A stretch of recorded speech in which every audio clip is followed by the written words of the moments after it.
Recording. Okay,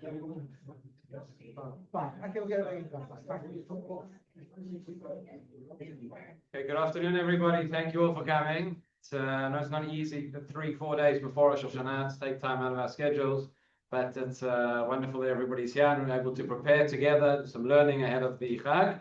I'm very, very excited to welcome Rabbi Daniel Rowe here today. For those who don't know, Rabbi Rowe is an extraordinary educator from the United Kingdom, and I think about a year. Yeah, a year and 3 weeks. So a year and 3 weeks ago, he made Aliyah, and when I heard that he made Aliyah to our neighborhood, I was very excited, and I said, okay, when are we going to get him to come and speak in Hanassi? So hopefully the first of many. Rowe was the director of HUK. He's now the educational director of H Global, and he's a renowned speaker for reasons which will become apparent to all of us in just a few moments. Rabbi Daniel. Thank you. Thank you, everybody. Big success to me. I apologize for being late. I made a mistake with the time. It's my mistake. But it's a pleasure to be with you and a merit to be with you. And obviously, we have many mixed feelings, still very much in the aftermath and shadow of the Patira of the great Rabbi Wein, and also many mixed feelings, Bechlal, entering Rosh Hashanah. And I want to talk about mixed feelings because although they're true of us now, in reality, Rosh Hashanah is always a moed, a festival of mixed feelings. And that's something you can observe empirically. Just literally look around the shul at any in the davening, you'll see all sorts of people in all sorts of different places at all sorts of different times. But more fundamentally, what I want to discuss is actually embedded intrinsically into the nature of the day. We see that in Chazal, in the rabbis. We see that in Tanakh. We see this principle, and I'll elaborate. We'll talk about this. You see, more or less every other moed, every other important day in the Jewish calendar, it's quite easy to determine where we're meant to be emotionally. It might be a struggle to get there, but it's easy to know where we ought to be. We know that Sukkot is a time for simcha, for joy. We know that Chanukah is a time to be modern, Hallel, to thank and praise God. We know that Tisha B'Av is a time for tears. We know where we're meant to be. Rosh Hashanah is a lot more difficult. And it's expressed in many different halachot, many different areas of Jewish law, and as I say, even in Tanakh. Let's start with halakha, with law, the very first siman, the very first place in the Shulchan Aruch in the Code of Jewish Law where it discusses is Tovkuf Pe'av, is 581. And there, the source text, one of the major source texts of the Shulchan Aruch, the Torah, quotes a medrash, a very famous medrash. The medrash says that, I guess in antiquity this was the case, when people were preparing and then coming into a courtroom over a capital case where, in theory, their life is on the line, they would come in shachurim, in blackened clothing. They hadn't laundered. When we discuss laundry in halacha, we say levain in whitened clothing, because they come in blackened clothing. They'd come unkempt, disheveled. Why? Because people wore their emotions on their sleeves. Nowadays, you come to a courtroom, you put on a suit and tie.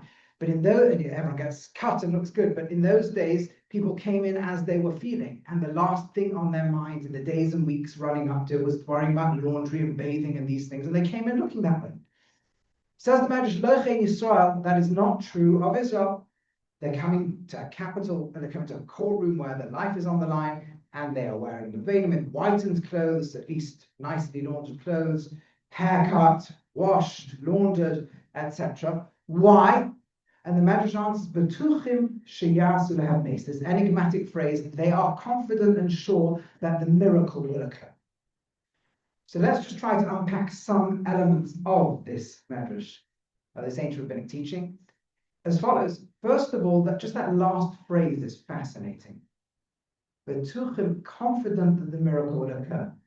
Interesting, why do we need a miracle? The implication is naturally we're in extreme trouble. And somehow the miracle will save us. But then you raise new problems, right? Which is, if we have a principle, ein somchen al nes, you're never allowed to rely on a miracle. So when we get this idea, suddenly we can on Rosh Hashanah. But also the word betuchim, you can be sure. If there's something you can be sure about, it means it has law-like regularity. We are sure that gravity will be there. We have no clue why. We are sure that the laws of physics won't change in the next few moments. We don't really know why. But we're sure, therefore it's not a miracle. You can legitimately rely, the pattern is absolutely clear. If the pattern is that the din never goes wrong, then it's not a miracle. If it's a miracle, it's because you require a break in the laws. So how can you ever rely on the miracle? So there's something enigmatic in that phrase. But halachically, we then have the next question. The Maharshal, one of the classical commentators on the Shulchan Aruch, says, well, in that case, why not come in tzivonim, in colored clothing? That's like the next celebratory level. Come in that, really, have a party, celebrate in Rosh Hashanah. Ah, says the Maharshal, no. The books of life and death are open and you're wearing colored clothes. But you just told me we don't need to worry about the books of life and death being over. That's why I can wear white clothes. And this, again, is also brought in later on the Shulchan Aruch. Because from later on the Shulchan Aruch asks, why don't we say Hallel on Rosh Hashanah? First of all, if we're sure that life will happen, say all those Tehillim, all the praise of Hashem. But more importantly, it's a Rosh Chodesh. We say Hallel, at least our minhag is to say, our custom say Hallel every Rosh Chodesh. And the Gemara answers, the Shulchan Aruch answers, you can't say Hallel when the books of life and death open in front of you. So once again, we're in this like delicate knife edge, it's okay, don't worry, you don't need to wear the black and clothing, it's all going to be fine. But the life and death is open, it's really serious. You can't just party and celebrate it. So what's going on? And the implication is that the original thought that we would need a miracle to survive is not fully overridden. It remains there and it impacts. In fact, in halacha, it actually comes up in another simon in Shulchan Aruch, which is the question of, can you fast on Rosh Hashanah? Now, it's what are you talking about? It's a festival, it's Yom Tov. And that is how we decide the halacha as far as the whole 24 hours goes. But the Shulchan Aruch actually brings the, thank you, it sounds like you're wrong, because you're late. Thank you very much. Very suggestive. Shulchan Aruch discusses that there are those who fasted on Rosh Hashanah. They would eat in the night and then fast in the day. And there's a whole Simon Shulchan Aruch discussing it. So on the one hand, no, it's a celebration and meals and we're meant to feast and we shouldn't fast. But there are those who do fast. And you feel this tension running all the way through. So what is it meant to be? A day where we're afraid, a day where there's nothing to worry about, we just rejoice. Which one is it? And it feels like they're both there on some level. And that, of course, echoes the one time in Tanakh that active practice of Rosh Hashanah is described explicitly. And that's the book of Nehemiah. In the 8th chapter, the only time we have any real elaboration on even what Rosh Hashanah is about, because in Torah itself, we just know that there's a day of blowing the shofar and some offerings that you bring on the first day of the 7th month. We're not really told what's going on there. And in Nehemiah, we get some kind of demonstration. They set up the bima, they set up this big platform, and they read the Torah to the people. And the people, then they start announcing to the people that they should not cry, because of the Tanakh tells us, the people crying when they're thinking about the law, and I guess their failures in upholding the law. And then all the elders and the leaders and Nehemiah and everyone, they tell the people, no, go home, eat good fattened foods, just drink sweetened drinks, and give Mishlach Manos, right? Sounds like Purim. Give gifts to those who don't have food. Make sure everybody can celebrate. Because the kind of the love or the joy of God is your strength. So interestingly enough, once again, there's a natural reaction of tears and fear, and that seems to have been the correct or expected reaction to learning the Torah and contemplating the levels to which they might have fallen short. And then there's this override mechanism that supersedes it, that says, no, just go and celebrate. So once again, we feel the same tension built into the day. So I want to unpack that a little bit and try to see what we can extrapolate from it in our own preparations for Rosh Hashanah.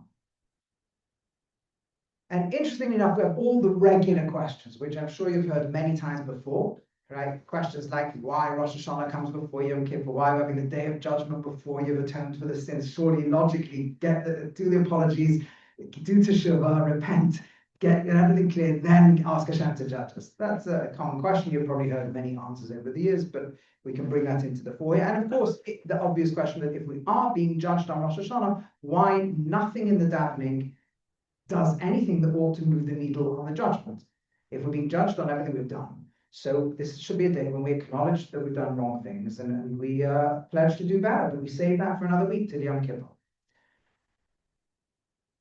And in fact, amazingly enough, The only time in the whole Rosh Hashanah that we even mention the Day of Judgment, I'm not talking about the piyutim, the poems that were added in over the ages. I'm talking in the core text of the actual Nusach HaTefillah, the actual standardized prayer book that Chazal rabbis gave us. We don't mention it in Ma'ariv, we don't mention it in Shachar, we don't mention it in Mincha, we mention it in Musaf at the beginning of Zichronis. Right? We've got all this Malchus, Zichronis, all these things we added. We mention in there that there's going to be this kind of judgment and God puts everything into context on this day, and that's it, like one paragraph. And I think the root of understanding all of this, there's many sources speak about at many different levels, but I think the key point is as follows. We say on the Sanatokif, so probably the most famous poem that got added in down the ages in the Sanatokif Kedusha Iyun, the awesomeness of the day, and in there we say something shocking. We say quite a few shocking things, but we say, angels are trembling, gripped with dread. They say, Hine Yadin is the day of judgment. Because they can't merit it. Now, what's that? Angels are just manifestations, they're tools for delivering God's will. They can't violate God's will. They can't have done anything wrong. What trembling and dread is theirs? What's going on? And the answer seems to be that it depends. Our context of judgment, our perspective on judgment is shaped commonly by a slight misunderstanding. And the slight misunderstanding is we believe that what's happening on Rosh Hashanah is we've been judged over what we've done in the year. And that does not seem to be the way that Chazal, that the rabbis relate to it. That's more like Yom Kippur. Rosh Hashanah, what's being asked is not what have we done, but who have we become. You see this, by the way, very clearly in the Rambam, in the famous third chapter of the laws of Teshuvah, where the Rambam discusses the weighing of, he said, everybody in the world has zechuyos, has these merits, the good and the avonos, they're bad, and they're weighed against each other. He doesn't use the word scales, that came in somewhere else, but they're weighed against each other, and he kind of indicates that if there's ever a point where it's decisively one way or the other, the person's, or the city or the world is called righteous or is called evil and to be eliminated. And you keep reading the Rambam thinking once that the world's never gone out of balance, there's never been a town or place or country or situation where it's majority bad. Like, what does the Rambam mean? And then he says, and that happens every single Rosh Hashanah. Everything's weighed up. The good are immediately sealed in the book of life. It's a Gemara in Rosh Hashanah that he gets from Chris Badai. And everybody bad sealed in the book of death. And again, the obvious questions, which are not, they're not like they emerged in the 20th century. There's plenty, everybody throughout history has known lots of Rashoim, lots of terribly evil people who hang around many Rosh Hashanahs. It's not like people like, since the Holocaust, we got that question. Why didn't Hitler die every Rosh Hashanah? This question existed long before the Holocaust. This question was there before Netzer's time, was there. Haman's time was there. We've got plenty of people who should have been dead every Rosh Hashanah, and plenty of righteous people who do die. So this is not like a new question. But one thing, point or another, the Rambam is very particular, amongst other clues. He never says you weigh the mitzvahs, the good deeds against the averos, the bad deeds. He says you weigh zechuyos. What is a zechus? A merit. What's a merit? It's not what you do. You cannot do a zechus. It's what happens to you as a result of what you do. Zechus is related to the word zakos, purification. It's merit. Merit is not, you don't do merits. You earn them through what you do. It shapes who we are. And actually, if you look a little later, and oven is similar. Oven can relate to bad acts, but oven essentially means corruption. So we're weighing the purification versus the corruption, the clarity versus the blockage, the good versus the bad. And the question is, who are we?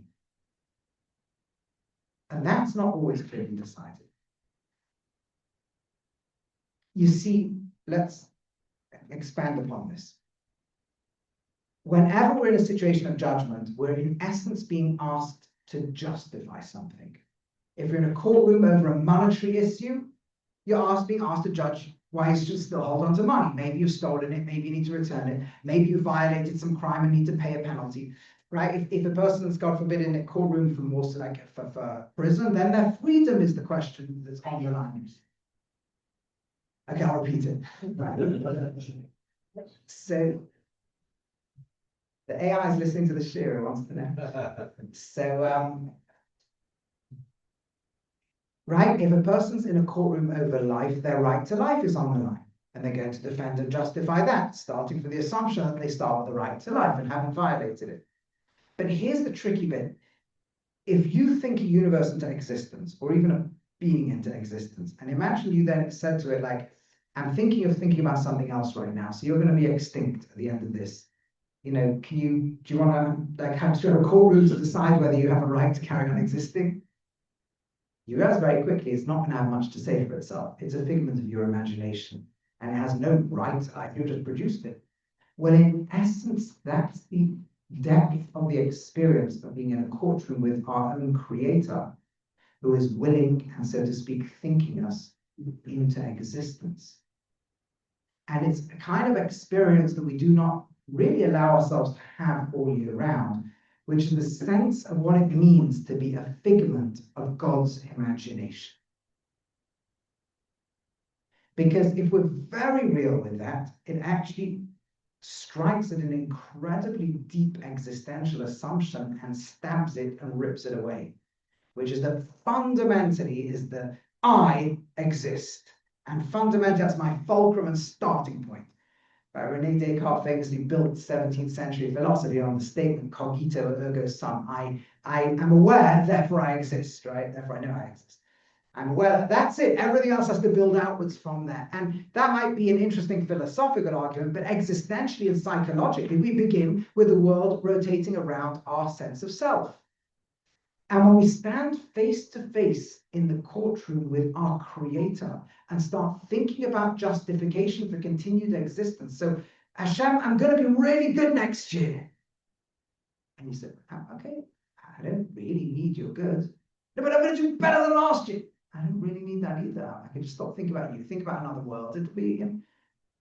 And after a while of becoming real with that, we get to the point where we realize if we take it seriously, we ought to get into an existential crisis, an almost ego-destroying moment that is shattering of the sense of self and its centrality. And it ought to be piercing and terrifying and bring us to tears, or bring us almost up to that point. And that's why there are people who fast, and that's why we can't wear kind of clothing. It's life and death is standing open, and we realize we can't push ourselves into life. In fact, there's a beautiful footnote based on an incredible medrash that Sarah Imenu, according to many medrashim, dies on Rosh Hashanah, the day of the Akedah. And she dies, so we know the famous medrash is that she saw an image. The Satan, the satanic force, gives her some kind of apparition, some kind of image, some hallucination, which she realizes is somewhat real, and she sees Avraham Avinu standing over Yitzhak with a knife, and she just expires. But there's an alternative version of the medrash, in the Medrash Rabbah, that says Yitzhak came home and said, Mummy, you'll never believe what nearly happened to me today. And starts telling the story, and in the middle of the story, she expires. Now, the first version is very straightforward. She's watching a horror show unfold. She can't cope. She has some kind of heart attack or something. She just can't exist in that state. Fine, that we can relate to. But on the second version, she knows the end of the story. It loses a lot of its force and power. And Rav Hutner says she understood the message. God was saying, you have no right to exist. I could give the miracle of your birth in the world and promise you everything, then just take it away. You don't have a right to it. And I could even instruct the Father to do that. And she became so real with this sense that I don't have this right to exist, that she actually evaporated. Her ego disappeared completely, and she was no longer alive. And this is Malach B'Chavez, the angels will also tremble. They realize they have no right to existence. Their anchored sense of self starts to feel like it wants to evaporate and disappear because there's nothing they can do to justify their existence. They too are thoughts of God. And in that state that would bring us to total fright and dread, which we actually daven for, give us this fear. Everyone should be trembling before you, God. That doesn't mean make you scared. It brings to the existential realization that can evaporate the sense of self. In that moment where it feels like there is nothing we can say, And of course, this is why we don't start talking about we're going to do teshuvah and do mitzvahs. That's not what's going on. That doesn't impact the judgment of Rosh Hashanah. We suddenly realize that there is one thing we can say. Only one. But it's so deep and so powerful. And it's this. God, you are right. I am given. I have no right to exist. I have nothing I can say to demand more existence. God, I ask you to create me again. Give me another year. Not for me. I have no right to it. For you. Because you desire it. That's all. I don't live for me. I live for you. If I am an expression of your will, if I am a figment of your imagination, that means I have a place in your dreams, then God, please create me to have that place in your dreams. It's such a radical shift. And on the other hand, a simple, but so profound on its depth and level. And that's exactly what we say in the Nusach the Gaonim added into Tefillah, which eventually became accepted, which we all say nowadays. Zochreinu l'chaim, remember us for life. Melech, the king, chafetz b'chaim. You desire life. The Chasveinu b'sefer chaim, writes in the book of life, Iman for your sake, Elokim chaim. We say this again, and we don't always realize just how deep it goes. I say, not for us, for you. This is about you. And what this means is that Rosh Hashanah is challenging us at our core of our being, at the fundamental essence, is existence from our perspective about me or about you, God. That's the two polarities. There's a chus and the ava, and the clarity and the corruption are being weighed against one another. And this is why all our tefillah is, you're the king, Hashem. It's you. This is what we're trying to work on for 2 days, to really put God at the center of life, because it's so easy to lie about that to ourselves. It's very difficult to really get there. It's very plausible for a person to live life which is ultimately a self-centered, self-agendered life, and to do plenty of mitzvahs, and really want to manipulate the entire world to be, if only my family member here would do this, and if only my kid here would do that, and if only the place on teacher would do this, and if only the rabbis would say that, and if only Bibi Netanyahu would do this, and Donald Trump would do that, and the whole world would be fine, and they just have to listen to me. We even have a shopping list for God very often. Hashem, come on, I'm down for these things. Why haven't you listened to me? I promised I'd even give more stock. I still haven't listened to my tefillahs. So it's how do I manipulate everyone and everything to follow my agenda? That's not why we got Rosh Hashanah. We want to get ripped out of that place. I want to go into another space. Hashem, I'm not going to come and tell you my agenda. I want one thing. I want to know what's your agenda. Not what do I want from you. What do you want from me? That's the place of being Mamlech Hashem, being God's king. God's king. The only question to the king is not, can you do these things for me? It's, can I do these things for you? And that radical shift is the balance between the Rambam scales. If a person comes out fully, the good outweighs the bad, and even majority, but majority means that you can definitively say about the person, they are a God-centered being, who might have some aveilus, might have done some things wrong they need to sort out, but they are living for God. That person's written the book of life. The person comes out, they're living for themselves. They might have a few mitzvahs. That's written for death. Beinonim are suspended. By the way, very important, the book of life and book of death, according to most Rishonim, does not mean who physically lives and who physically dies. There's a Ramban who says, yeah, but you have to change slightly the meaning of what that means. But generally speaking, the book of life and book of death, you get food because of Munasana Turka, which says explicitly who's going to live, who's going to die, and which time. So that's a secondary judgment. The primary judgment is the book of life and book of death echo exactly the very first ever Rosh Hashanah. Rosh Hashanah commemorates one event in the Torah, the Garden of Eden. And we spend 2 days in the Garden of Eden on Rosh Hashanah. 2 days when Adam's choice, mankind's choice was, do you eat from the tree of life? A tree that brings unity, healing, connection to God, the meaning of life, everything with it? Or do you eat from the tree of self-centeredness that brings death? That's what the snake offers him. You can be God. You can be the center of reality. Your eyes will be open. You can see the world subjectively through your little eyes. And as the Rambam says, you will no longer see a world of truth and falsehood. Second chapter of the Moreh. You will now see a world of good and bad, which means if it makes you feel good, you call it good. Just like pizza. Oh, this is good pizza. Makes me feel good. Oh, this is very bad. That makes me feel bad. If I see acts in the world that make me feel good, that person's good. If they make me feel bad, that person's bad. And that's how we work in our shattered, broken world of billions of fragments of the original Adam. Each one of us thinks we're the center of reality. Each one of us feels the world by how it feels to me. This country makes me feel good, it's a good place. This nation, this individual makes me feel good, they're a good person. This one makes me feel bad, they're a bad person. And our brain then goes justifying these things. And in this broken world of death, every year Rosh Hashanah was sent back into the Garden of Eden. Do you want to have the book of life? Do you want to have the book of death? Koheles. King Solomon says, after examining lots of things, there's such thing as a person who is connected to all of life. Do you know what it means to be connected to all of life?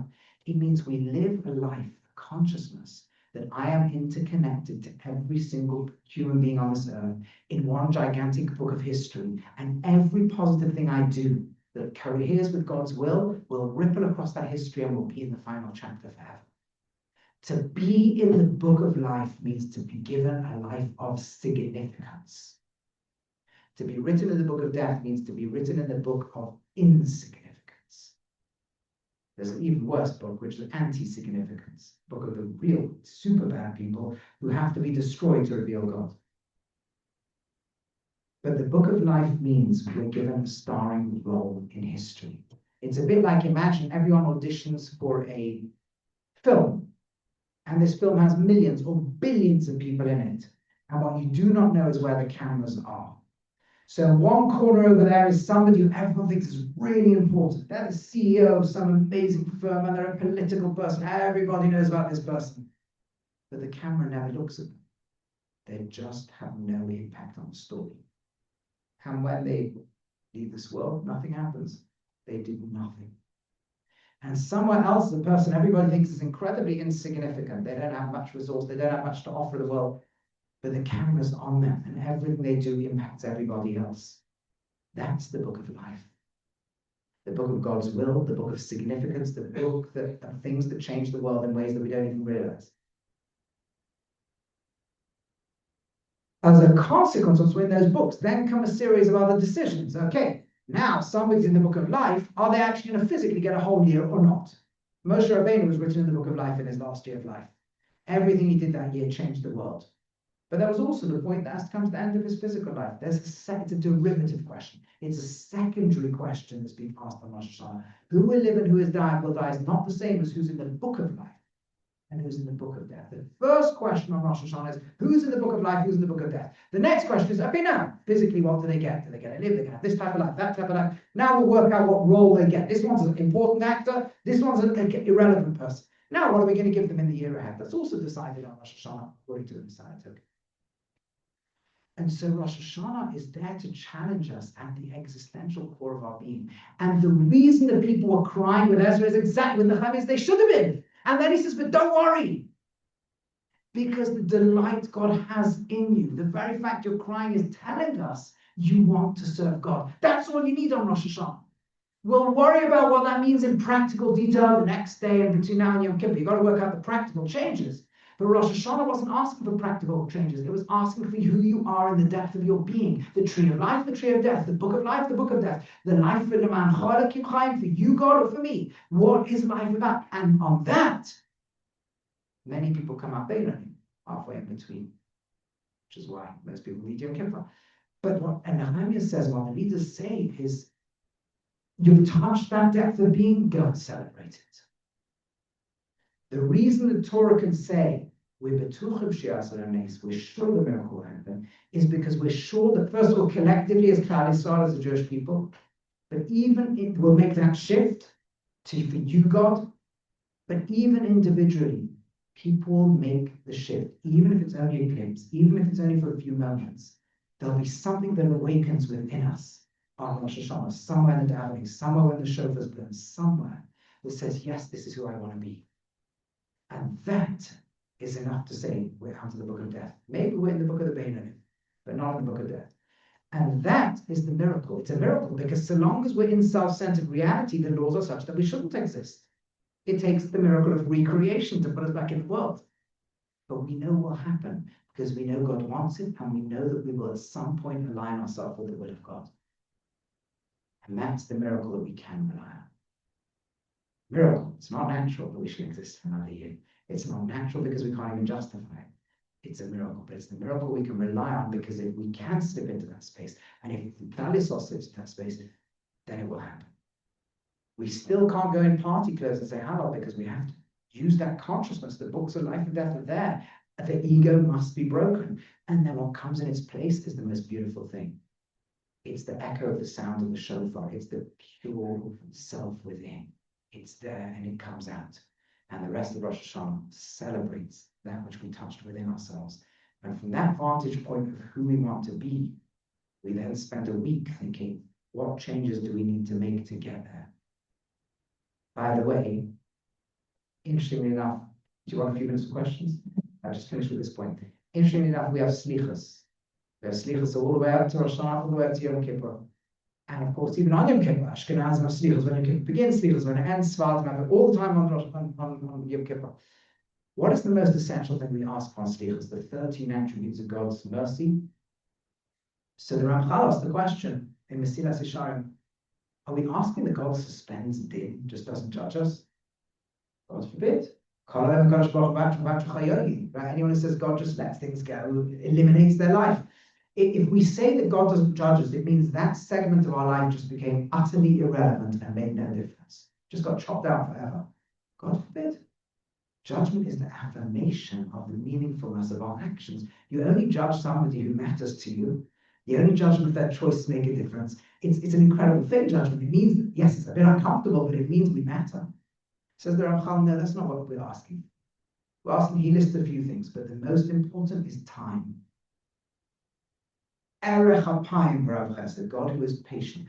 Moshe, after the sin of the golden calf, Hashem says, okay, I'll forgive them, but I cannot anymore enter the camp with them, because if I do, in one moment they'll all be destroyed. Moshe responds and says, how will I, my people, know that if you travel with us? In other words, don't look at us as a finished product because we're not. But just like Karachim Abavon, like a parent can have mercy for a child, partly out of a natural love, but partly because of a sense that the child is growing and maturing. The 5-year-old who threw their toys at the other kid is going to be non-5-year-olds at some point. 10-year-olds who still, they're going to be older. The 15-year-olds, they're growing. We say to Hashem, look at us that way. We're still growing. So the big, people like to say, come out of Yom Kippur with one small change. They're right, but not only one small change. One small change you can take out straight away, but one very big vision for a year's time. We have Rosh Hashanah Yom Kippur once in a year. We have an agricultural season once over the year. It takes time. You plant the seed, you harvest it, it starts to grow. Eventually, you can reap its reward. The goal of what we do to Rosh Hashanah Yom Kippur, yes, things we can do to Shuvah, yes, things we can apologize for and change, but also when we touch our depth of being on Rosh Hashanah, we celebrate it, and we touch what life is really about, and godliness and what lies within us. Then we're motivated to say, I want to be a better person. I can't change tomorrow, but I can write a list of things that I can accomplish over the year in small steps. Big visions, small steps, consistently through the year, every week. Going to take another small step. Every month, going to take another small step, another small step. And then the vision of Rosh Hashanah, the Garden of Eden, the womb of the creation of the world, becomes a creation of a potential that can really grow the next year, ready for the next Rosh Hashanah. I have time, I think, for one question. Is it going in? If we basically exist in Hashem's mind, how much latitude do we have to be who we are or what we want to become? That's such a great question. This is the Rambam in the middle of Hilchos Tshuva, in the middle of discussing all this. He has the 5th chapter. The question was, if we just think this is the thoughts of God's mind, then how much latitude do we really have? And the 5th chapter, the Hilchos Tshuva, the laws of Tshuva, after the Rambam's discussed what Rosh Hashanah is, he says the Rishus Nesuah, You're a figment of God's imagination. It's all up to you. God has created a world where He literally has given His mind to you to build or destroy. See, when you say a figment of a human's imagination, that's very small. A figment of God's imagination, that's infinite. That's how great we are. And God has not finished the act of creation. He's handed it to us. And every Rosh Hashanah, He lets us step out of ordinary existence into the world of creation, the Garden of Eden, to decide, Adam, should we make man? And we're there to say yes, because man is there for you. The angels say, we're not sure, man does good, but does bad. It's for you, God, it's for Himself. And we turn to God and we say, we're here for you. And that's, say yes, it's huge attitude. Everyone, yes, last question, yeah. Nothing to do with Rosh Hashanah, but I'm asking you, what does philosophy have to do with numbers? What is your PhD? Very, very roughly, if one taps into the fundamental structure of all of reality, it's a process. Say that again. If one taps into the fundamental structure of all of reality, it's a process. Reality is a process. Maths teaches you, and big mistakes happened in the late 19th century in maths because of this, misunderstanding this. Maths is never given all at once. There is no such thing as a set of all the numbers. Any mathematician in the room will want to knock me out, and I'll happily debate it with you afterwards. It's a process. Life is a process heading back to the one, and that's very appropriate for what we just said. Okay, everyone should have a wonderful year ahead of God.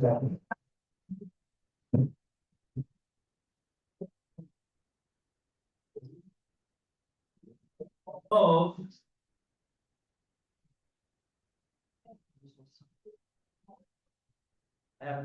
that's a philosophical question. And we're not going to deal with philosophy. My name is Gideon Weitzman. I'm one of the directors of PUA. In fact, I just this morning we just moved to our new premises, Baruch Hashem, in Givat Shaul. We have twice as large as we just had until yesterday. And so I'm a little bit dusty because we're just moving in, Baruch Hashem. Machon PUA deals with fertility, genetics, intimacy, adolescence, Tarat HaMishpacha, and many, many other areas, which is how I got to what we're going to speak about today. And why I thought of this, Rabbi Kenigsberg asked me very kindly, my good friend, to come and speak here. I think it was here last year as well. It was also Rosh Hashanah, it was Rosh Hashanah. I get invited every 1.5 years. That's the and he said, what are you going to speak about? And I just come back from Deal, New Jersey, where I gave a course for Rabbanim, young Rabbanim, on Tarat HaMishpacha. And on Friday, they said, you have to come to the Kollel. They came to the Kollel, I said, what are the boys, what are you learning? And they told me they're learning Masechet Yoma. So I gave the drasha that we're going to speak now, then it was slightly more condensed. And it had a slightly, I think, an understanding that I've maybe had before, but I think is important when we talk about the halachic process. Rabbi, before this, Rabbi Rowe said that it's a process, you're also part of a halachic process. And so the Gemara in Masechet Psachim, interestingly enough, says, Mubarot u'menikot mitanot u'mashlimot. Women who are pregnant, or women who are breastfeeding, nursing, mitanot, they fast on Yom Kippur and on Yom Tisha B'Av. U'mashlimot, they have to continue, they have to fill the whole fast. They don't get any exemption. That's a very simple statement. It's a halachic statement. But it's very interesting we think about the rationale behind that statement. Because what we can imagine in the halachic discussion that preempted that decision must have been that there were those who claimed that mubarot u'menikot einam mitanot u'mashlimot, that there are those who claim that women who are pregnant or women who are nursing do not have to fast. And there are many who claim that today, and we're going to try and debunk that. That's part of what we're going to do in the next 40 minutes or so. But the Gemara very clearly halachically states, and we'll see in a moment in the Shulchan Aruch, clearly states that women who are pregnant and who nurse have to fast. And then we have another sugya in the Mishnah, which says the following. The Mishnah, now in Masechet Yoma, our Masechta, you know that Masechet Yoma mostly does not deal with Yom Kippur, as we know it. Most of Yoma deals with the work of the Kohen Gadol and the Bet HaMikdash. That's most of what Yom Kippur is about. Masechet Yoma. The last parak speaks about what we know about Yom Kippur, fasting and davening, and that's it. But it's only one very small number. Says the Mishnah in Masechet Yoma, Perek Chet, Mishnah Hey, Ubara Sheheritha, a pregnant woman who got a smell. You know that smell sometimes that you're walking past somewhere at a time in which you are not supposed to be eating, and you get a smell of the neighbor's barbecue. You know that? That awakens a physiological Pavlovian response in our stomachs that can sometimes be dangerous. And therefore, says the Mishnah, Ubara Shehiricha, a pregnant woman who smells the food, Machilim ota ad shetashuv nafsha. We let her eat until she calms down. And the Gemara, we're not going to see it inside, it's not a deep halachic discussion. I just wanted to tell you the idea. The Gemara inside in Perek Yoma, in the Daf Pei Vet, discusses what does that mean. And it says that we try to do kal tchila. We try to explain to her, no, it's Yom Kippur, you should not eat, and then we give her a little bit to smell, and then a little bit maybe to taste, and if it doesn't calm her down, then she has to eat. But that seems to fly in what we just said.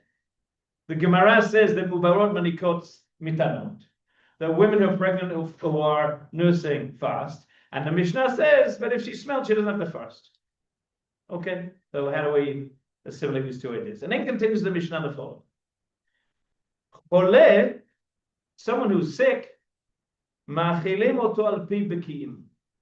We let them eat, or we feed them. It's more than just we let them eat. Machilim oto al pi bekiim, according to the experts. If there's no expert, I have my shul. I have a Rabbi shul in Modi'in, much less impressive than Beit Knesset Hanassi. But we have a shul in Modi'in. We are a unique shul in the entire world. We have no doctor in our shul. And if no doctor, there's no medical professionals in our shul at all. We're the only shul in the world that has this particular bent. I don't know why that's the way it is. We have one nurse.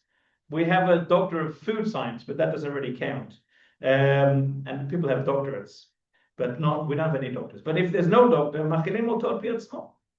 the person says, I need to eat. I need to eat, and we feed them. Until he says it is sufficient. Next Mishnah, someone who has a particular medical condition which is not so clear what it is. We give him even things that are not kosher, etc., etc. That's the next Mishnah. So we take these two statements of the Mishnah that we just saw. One speaks about pregnant woman, or maybe we can equate the pregnant woman and the nursing woman. That's one category. And chole, regular chole. And what's very fascinating, and we're not going to go through the whole halachic discussion of the process, but we're going to jump through just to the Shulchan Aruch. And the Shulchan Aruch, Rabbi Yosef Kaiser, writing about 500 years ago, he does a very interesting thing, which is he takes the Gemara and he formulates into some sort of halachic compendium, but he's not the first person to do that. The first person to do that is not the Rambam either. The first one to do that is Rav Yaakov ben Asher. Rav Yaakov ben Asher, the Balaturim, takes all the Gemarot and arranges them into, not by the Gemarot, which was what his father did, the Rosh, or what the Rif did, but he arranged them into some sort of order as to, I can think, if it's about Yom Kippur, then it'll be a section on Yom Kippur. As we just said, the Gemara on Yom Kippur about the Machalot appears in Masechet Psachim. And here it's in Masechet Mishnah and Yoma. So these two already, I need to assimilate together. And that's what the Torah did. And we have a Torah, every shul should have a Torah. And the Beit Yosef, Rabbi Yosef Karo wrote anything I suppose I'm doing wrong? Dear, I think so. I don't want to be what will they say? The whole department. I can just shout, you probably hear me as well. I think you need it for the recording. I'll give it a shot. So Rabbi Yosef Karo writes a commentary on the Torah, and he then praises that. He takes cliff notes of his explanation, and he calls that the Shulchan Aruch. So the Shulchan Aruch is the Kitzur. There's now a Kitzur Shulchan Aruch, but it's actually the Kitzur Shulchan Aruch. The Shulchan Aruch is the Kitzur Shulchan Aruch. It's the Kitzur of the Bet Yosef. So if you really want to understand how Halakha works, you have to look at the Bet Yosef. We're not going to do that today because that's a long halachic discussion. That's what rabbis do in yeshivot, etc. But we're just going to look at the cliff notes. This is the basic end result that the Shulchan Aruch gives us, and it's in Masechet Yom. It's in Shulchan Aruch Orach Chaim, Siman Tafresh Yud Zayin, Siman 617, and the title, everyone gives a title. Din Ubara Umenika Violeted Yom Kippur. There's a whole title, there's a whole chapter that deals with our question, which is the pregnant woman, the nursing woman, the one who's given birth, the postpartum woman, on Yom Kippur. There's a whole chapter that deals with that. Now, chapters in Shulchan Aruch not very long, but there's a chapter on that. Ubarot umenikot, says the Shulchan Aruch, mitanot umashlimot b'Yom Kippurim. That's a good start. Women who are pregnant and nurse have to fast Yom Kippur. That makes sense. Why would we think otherwise? Because maybe there was an opinion that they don't have to fast, and we'll understand in a moment why that's the case. That's Aleph. Bet, ubara shehiricha, lochashim la bo'ozna, the pregnant woman who gets the whiff and is worried that she's going to, something bad will happen to her, and I don't understand about what that is. Lochashim la bo'ozna, we whisper to her, Sheyom Kippurim Ayum. We don't shout it out, we don't embarrass her, we say quietly. If she calms down, if she calms down by knowing that, wonderful. And if not, then machilim ota ad shetityashev da'ata. Then we give her food until she calms down. I'm going to do, I did something if you know the Shulchan Aruch by heart, you will know that I did something a little bit unethical here. It's like skipped a few words, which you're going to come back to in a moment. So don't worry, I'm getting back. I'm going to skip now a few more words, and we get to see Dalet. Yoledet tosh shlosha yamim lo tit'aneh klal. A woman who gives birth within 3 days doesn't have to fast at all. Machloket is whether that's up to Sha'ot or not at Sha'ot. So she gives birth on Yom Kippur is Thursday, right? So she gives birth on Monday afternoon. So do we count the 24 hours, 72 hours or 3 days? That's the machloket. Mishlosha ad shiva, within 3 to 7 days. Imam Ratzichan, if she says, I need to fast, I need to eat, then we give her food. Mikam va'elach, harihi kechol adam. After 7 days, she's like everybody else. V'yamim eila ein monim otam mi'ed la'ed. We don't count them from the moment, as we said, but by days, etc. So we just have 3 halachot that we just learned. On the one hand, we know that pregnant women and nursing women fast.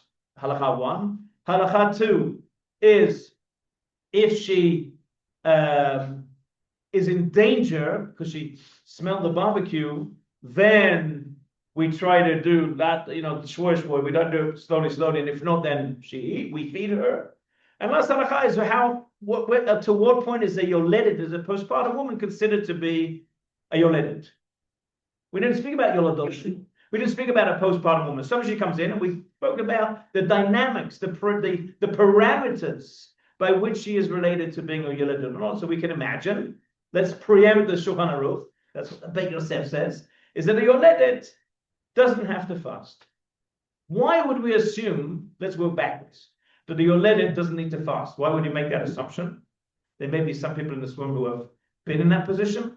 There may be some people in the room who are married to people in that position or know people in that position. Why does yoledet not need to fast? You can think about it. I'm going to grab my soda. Anybody have an answer? Why does the yoledet? This is the interactive part of the talk. Why does the yoledet not need to fast? Answer. She's not well. It makes sense that she is a choleh. Makes sense. And she's in the category of choleh, right? And therefore, the parameters are, how long does that go on for? And the Shulchan Aruch decides, based on the Rishonim and Achronim, that 3 days postpartum considered to be cholah. Why? Kacha. In parentheses, is that a halachic decision or a medical decision?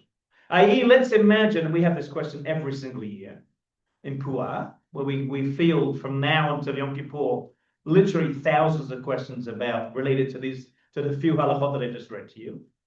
The woman says, I gave birth yesterday, but I feel fine. Do I have to fast? Can I fast or not? We say, well, Shulchan Aruch says no, but I feel fine. If it's a medical decision, we can say medicine changed. Or medicine is specific.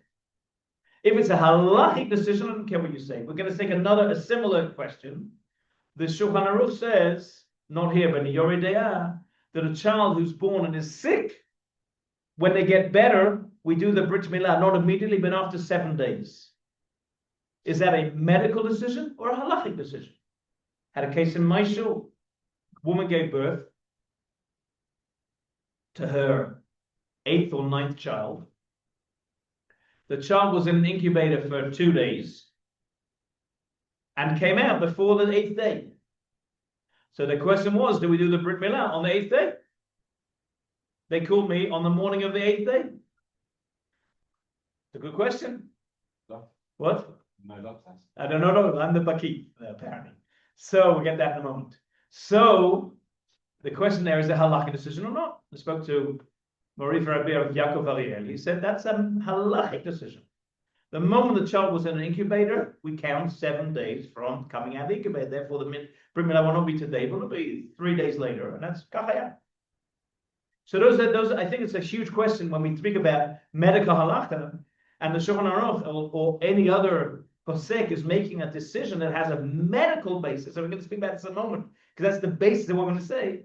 We have to differentiate between things that are medically said or things that are halachically said. We have that has impact on lots and lots of halachot, not only medical halachot.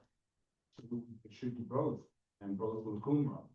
Meaning, You take the machmir with each one. So, for example, a woman, a minimum of 3 days, but if the doctor says she needs 2 weeks, you make it 2 weeks. okay, that's a very, very good question. We're going to come back to you in a moment, okay? So that's the end of Siman Taf Reish Yud Zayin, chapter 617. That's what it's called. And then we open the next page, chapter 618, and it's called Din Chole B'Yom Kippurim. The law of the sick person on Yom Kippur. And that's what it says. Chole shetzarich le'echol. A sick person who needs to eat because they're in danger. That's our assumption. And that fits in the Mishnah we just saw. How do we know whether they're in danger or not? Im yesh sham rofeh baki, not bakim, but rofeh baki. If we have an expert doctor, afilu hu ofed kochavim, even if he's not Jewish. Whole different question. I think this is enough for several lectures. Do we have ne'emanut for a non-Jew? In which case do we have ne'emanut? In which case do we trust a non-Jewish doctor making decisions? A very, very big question. Many, many areas of halakha. Here the Shulchan says specifically, even non-Jew, you're in England, or in South Africa, or in New York, and the doctor is, your dog's not Jewish, but he can say it's danger for you to fast. It's a good question. How does he know on what basis? A good question. Then she'omer im lo yechalil to efshar sheyichbad alav cholim. If we don't eat him, he's going to get worse. Not he's going to die, he's going to get worse. V'yistaken, and will be in danger. Machilim otol piv, then we trust the doctor. So when the Mishnah said v'kiim, experts, it means expert doctor. Just in a parenthesis, what does that mean? An expert doctor. Would it be an expert mower? Meaning That if a mower says not to do the milah, you listen to it. So I'm gonna just on a curious, the case that I had, I just told it with a woman. An expert Noel said they could do the milah, and he was wrong because they're not medical questions, halachic questions. Well, The Shara Yafa. doctors could be wrong too. Oh, never. So ma'achilim oto al piv. How do we define baki, especially in a time before medical school? No one in the time of the Mishnah had ever been to medical school. How did the Rambam become a doctor? He tells us, he writes it in his Kitvei Yad that we have in the Geniza of Ka'ir. My good friend Eddie Reichman has written extensively about these questions, about medical training. Who was the first Jew to go into medical school? Then Rambam writes he became a doctor by basically being an apprentice to the doctor. And at some point the doctor said, you can start treating patients by yourself. There was no medical accreditation, not in the Jewish world.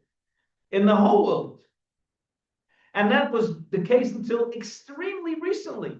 There's actually a very nice book called The Blind Traveler. People know this book? There was a blind traveler in the 16th century who studied medicine in Edinburgh. And it describes in the book how you got into medical school in Edinburgh in the 16th, 17th century, and how you graduated. You did not have to fill all of the years. You do not have to be tested. Once you went to medical school for a couple of years, you became a doctor. That was it. And you went out and you practiced medicine. How do we define a baki today? Especially in a time of which each medical discipline is separate from each other. So my general practitioner, my own personal Rowe Mishpacha, who was my Madrich Ben Akiva, when he has a question in gynecology, he calls me. Because he's not an expert in gynecology, but I apparently am. Or at least I know who else is. And so when you have such streamlined medical expertise, how do we become a baki? And a baki today that's a good question, which some people are doing research and writing about. Who passed before about a PhD? So that's my PhD. That's what it is. So about that, how do we define expertise? We can leave that aside. That's very fascinating, but that's not what we came to speak about. But he's not going to die. Even if the person says, I don't need to eat, I'm good. Show me we listen to the doctor. Why? Because the doctor knows to define what the illness is and what the consequences, what the ramifications are better than the person often. That's what the Mishnah said. Now we understand the Mishnah. When the Mishnah says machilim oto al pi baki, it doesn't mean we have to have an expert, but often the expert will make a much more, for want of a better word, expert decision than the chole. Okay. What about the opposite? The sick one says, I need to eat. But 100 doctors say you don't need to eat. Who do you listen to? We listen to the sick person. Why? That goes back to what the gentleman was saying before. If at the end of the day it's a decision made by the doctor, then the doctor. If it's by the patient, then the patient. The halacha is whoever is the most lenient, we listen to them. It's not so simple because we'll see the next halacha. One doctor says you need and one doctor says you don't need. Which is always what the problem of going get a second opinion is. It's often very confusing because one will say the exact opposite. Then we feed them. Says the Ramav, even someone more expert, we don't necessarily listen to them. Expertise now is not the defining factor, but the fact that you're a doctor. Your general practitioner may know more about your illness than the greatest expert in Hadassah, who you see once a year. Say that about. One doctor and the patient says don't eat. And the doctor says, one doctor says you do. The patient doesn't say anything. And the doctor says you need. If the patient and the doctor say you don't need to eat, and the Siman continues with different permutations of the same question, which I will not bore you with, but sometimes there's a break in Yom Kippur between Musaf and Mincha. Taf Reish Yud Ched is an interesting Siman to learn during that time. But I have a different question. Why do we feed the sick person on Shabbat, on Yom Kippur? Because we have an overriding principle, which is Pikuach Nefesh, Dochet Torah. Pikuach Nefesh, any halacha we have, apart from 3 cardinal sins, Pikuach Nefesh overrides them. And therefore, the reason you feed the sick person is because they're sick, and it's Pikuach Nefesh. And the only question that the Shulchan Aruch spends a lot of time discussing, as you've just seen, in Taf Reish Yud Chet, is how do we define Pikuach Nefesh? But if we can define Pikuach Nefesh by whatever criteria we have, whatever category we have, and if we can say that's Pikuach Nefesh, we all agree that the person needs to eat on Yom Kippur. If that's the case, why do we say that the Yoledet needs to eat? Because she's chola. Why does the pregnant woman who smells the barbecue need to eat? Because she's chola.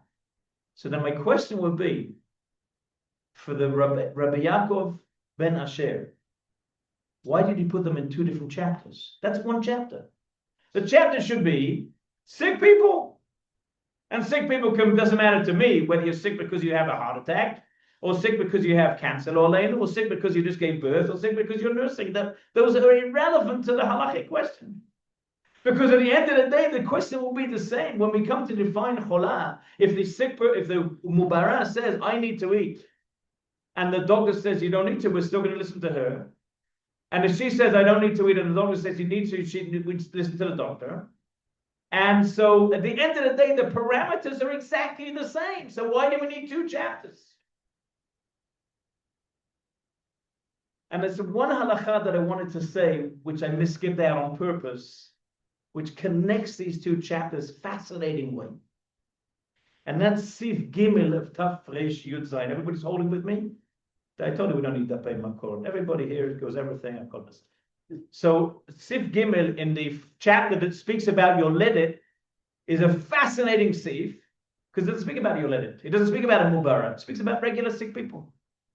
Kol Adam Sheriach Ma'achal Mesukan Im Lo Yignu Lo Mimenu Machilim Oto Mimenu. Any person who on Yom Kippur smells the barbecue of the goy next door and is in danger, they have this Pavlovian response and they're getting this terrible ulcer and they're noflim mishkav, then we feed them. Wait a second, whoa. One second, I'm too shocked to be able to even get to your question. I have to understand what you're saying. If chapter 617 speaks about pregnant women, that's a separate category. And chapter 680 speaks about sick people, then this thief is in the wrong place. It should be in chapter 618. And it should say, when a sick person smells food and they're in danger, then that's a definite illness. Now I can take a question. You understand why I was so shocked? I was shocked. Yeah. Yes, that's ma'am. okay. Yes. So that We're good, we're good. even to have to eat something or drink, you Yeah. have to have certain.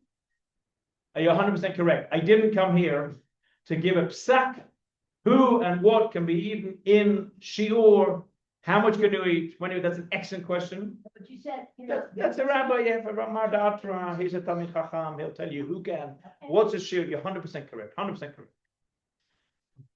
And so I was a little bit dishonest as well. I'm sorry, because I missed out two words. Kol adam sherich ma'achal. Anybody that smelled the food, v'nishtanu panav, mesukanhu, ve'im lo yitnu lo mimenu, u'machilim oto mimenu. Nishtanu panav. What does it mean, nishtanu panav? Their face changed. What does it mean, their face changed? What happened? They looked sick. Listen to this halakha.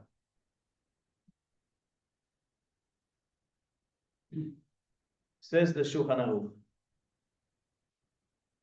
that if it's clear that a person is sick, you don't need a doctor. I don't have a doctor in my shul. So when they had a guy fainted in the middle of the shul, what did we give him to drink or not? I don't know. We have to wait for the doctor. There's no doctor. Okay, so he'll die. I'm sorry.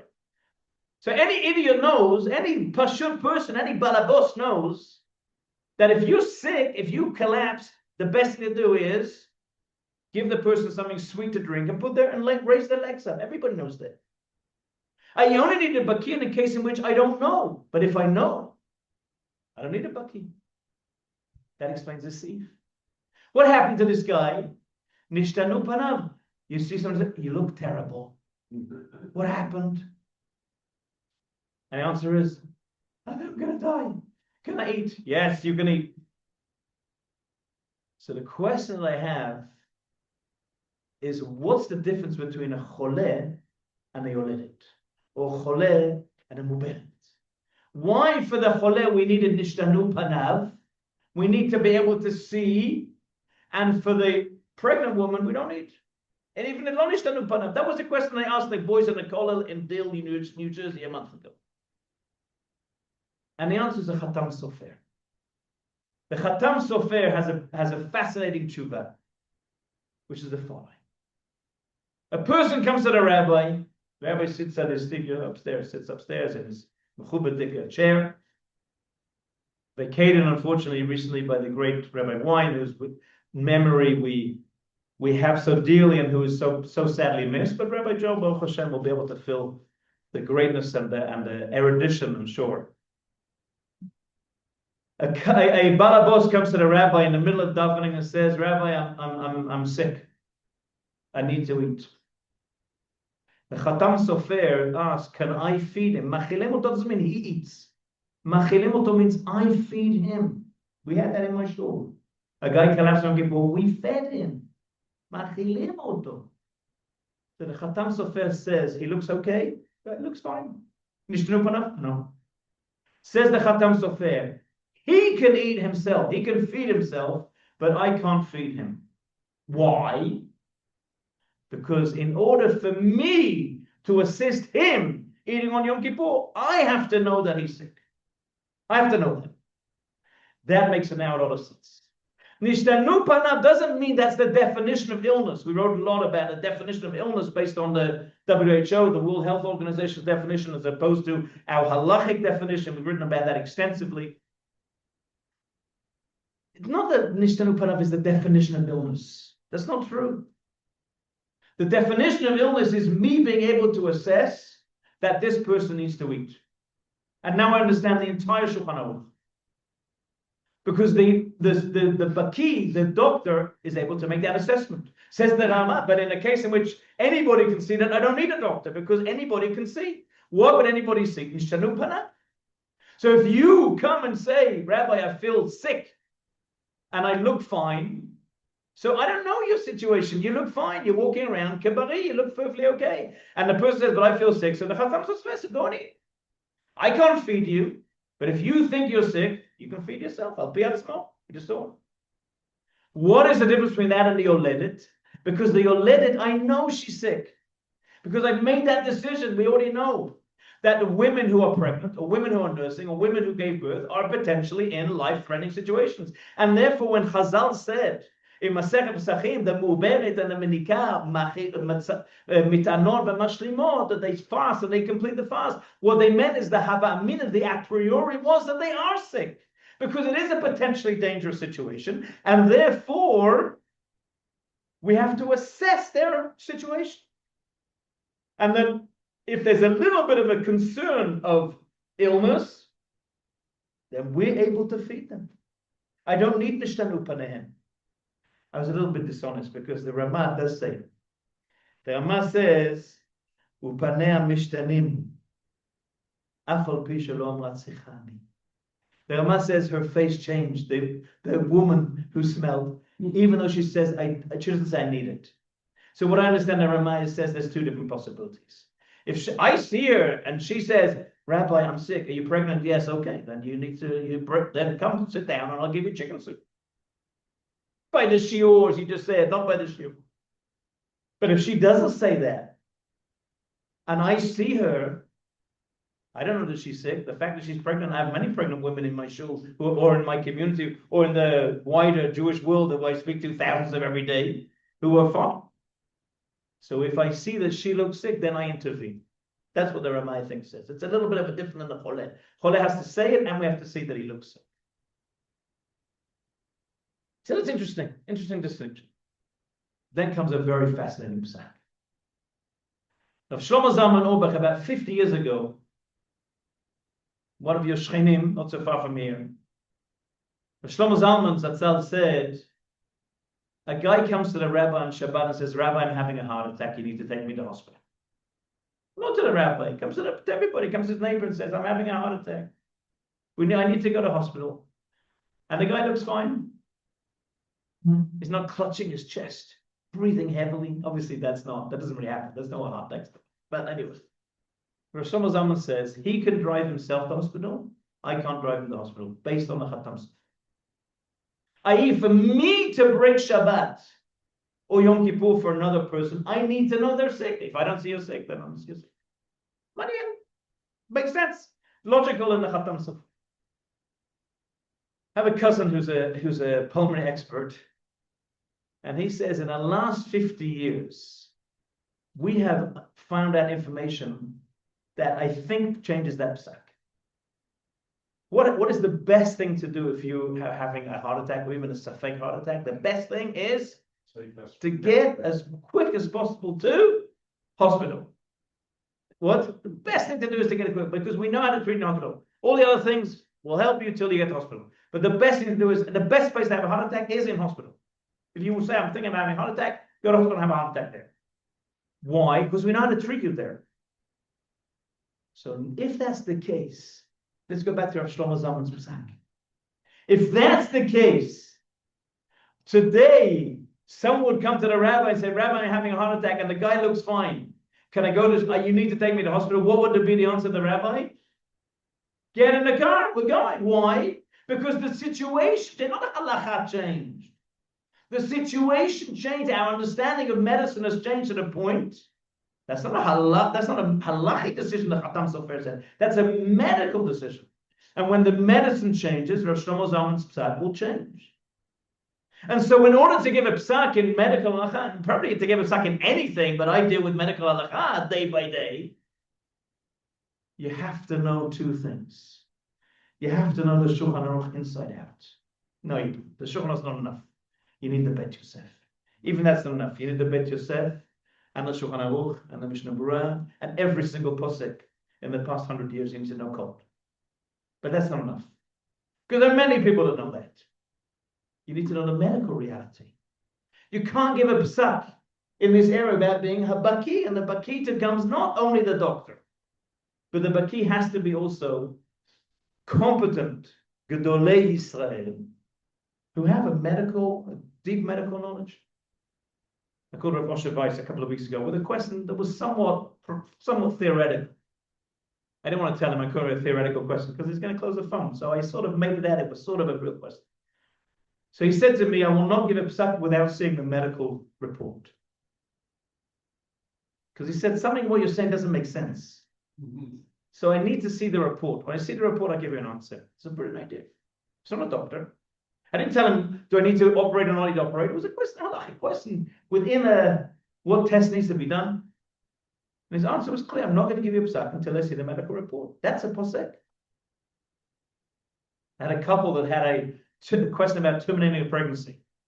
And they came to me and we spent many hours looking through the material and discussing and consulting with experts, different fields. And then they said, we want to go and get a bracha from Rabbi X. And I said, the Shumpanimov, and if you want to go to Rabbi X, that's fine, but then I'm out of the story. Not because I think that I'm greater than Rabbi X.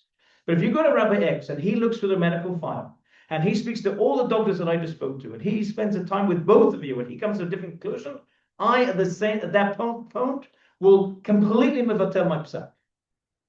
But if he doesn't see the medical report, doesn't speak to the doctor, then he can't. Then that's not a psak, that's a bracha. Bracha is fine. You can get a bracha from wherever you want. I was just now in hospital today, went to visit somebody, and the people next bed said, Rabbi, can you give us a bracha? That I can give a bracha. I'm very good at brachot.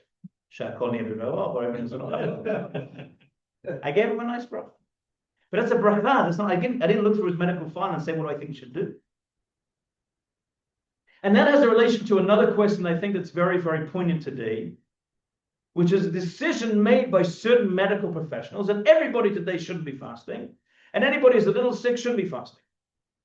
Any woman that's pregnant shouldn't be fasting. There are poskim, especially in the previous generation, who said anybody that's pregnant doesn't need to fast. Why? We're all sick, all unhealthy.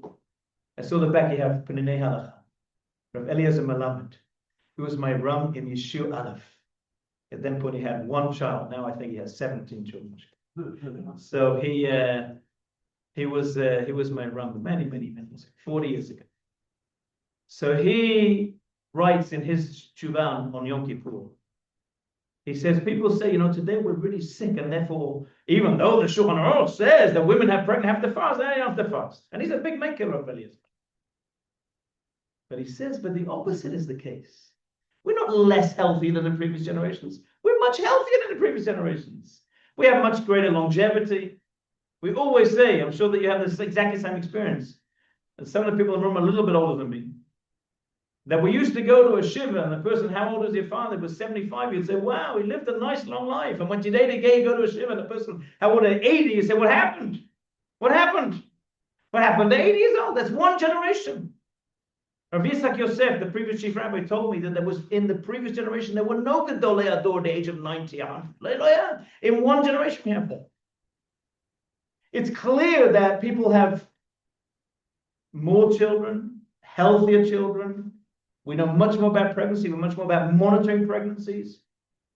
How can you say today that we're unhealthy? That's not at all connected to reality. And therefore the psak can't be that everybody who's pregnant doesn't have to fast. It's not true. But will I tell you that over the next 2 weeks, I will matir literally hundreds of women to drink the shiurim, as you just said, to drink small amounts, as I've already done. This morning we had 2 people are already avoiding the Yom Kippur rush. They already used to be the guy walking around with it. Remember these people used to wear with placards? That's already gone out of placards. So the guys wearing the placard says, repent now, avoid the Yom Kippur rush. So people run. So I'm going to tell hundreds and hundreds of women. But after hearing their case, understanding this is a high-risk pregnancy, this is a multi-fetal pregnancy, this is a pregnancy after previous miscarriages, this is a pregnancy after treatment, fertility treatment within the first trimester. There's tremendous amount of information that my 15 colleagues have accumulated over the past 30 years that we've been answering these questions in order to give a specialized baki psak to each and every person. And I'm not an expert in other areas of medicine. And when people ask me, I have a heart and I have diabetes, I say that's not my field. I know about gynecology and anything about anything. So I'm a specialist. But I would hazard a guess, because I know the psakim that we're getting, that the same is true in every area of medicine. And there are doctors who say, yeah, you have this problem, you're over this age, you don't have to fast. We had during Corona, anybody that was exposed to Corona within the past 6 months doesn't need to fast. It's not so clear that that's the case. That's what Shulchan Aruch was reading. And so what fascinates me about this psak is that Chazal understood to a great degree the potential danger of each and every situation. And they differentiated by 2 words between this sick person and that sick person. And they said the 2 words were v'nishtanu panav. My assessment as a baki, a medical expert, and also halachic expert, has to be based on correct information that we're gleaning through medical knowledge and through applying that to a halachic process. And the same answer about menikot and muvot, which is a small section of halakha, 1/2 a chapter in Shulchan Aruch, applies to so many areas of our life. The incredible need to be exact when giving a psak. And as I know that I'm talking about Yom Kippur, we're about to enter Rosh Hashanah. That should also inform the rest of our lives. That our obligation in serving God has to be something that is exact. We have to say the right words. We have to have the right intonation. We have the right intention. We have to do the right thing. And it has to be an exact science. And halakha is exact. And people say to me, well, I think I saw something that... I say, halakha is an exact science. An exact. And we see from this little small 2 words how exact Shulchan Aruch was, how exact Chazal were to understand medical conditions well before we had the ability to assess them that we have today, but to be able to say, this is what a Kadosh Baruch Hu wants. It's Ad Hashem when we understand that, when we're able to delve into the depths and the breadths of halakha, and to understand the exact science that a Kadosh Baruch Hu has presented us with, and the way that the process continues. That's what halakha means, to go upon the process. We're able to serve a Kadosh Baruch Hu exactly, and B'ezrat Hashem, that should be a merit for us and for all Am Yisrael, and we should all have a wonderful, wonderful year. Want to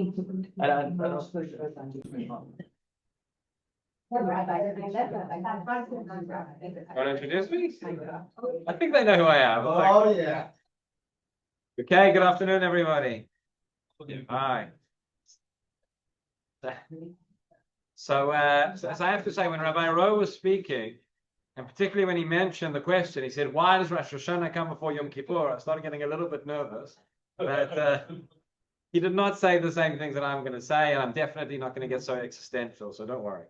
But I want to talk about a few things. I think really we can uncover a new meaning and a new understanding of what Rosh Hashanah is about, of what the din is about, of why Rosh Hashanah comes before Yom Kippur. I want to start off with a few questions. Some of these questions you've probably thought of, some you may not have thought of yet, but there are a lot of questions when it comes to Rosh Hashanah. Some of them have been mentioned already, but I remember when we were in school, so the first thing, whenever we learned about the Chagim, first thing, we always had these worksheets, and they said, what are the names of the Chagim? You know, this Chag has got 4 names, this Chag has got 5 names, but what are the names of the Chagim?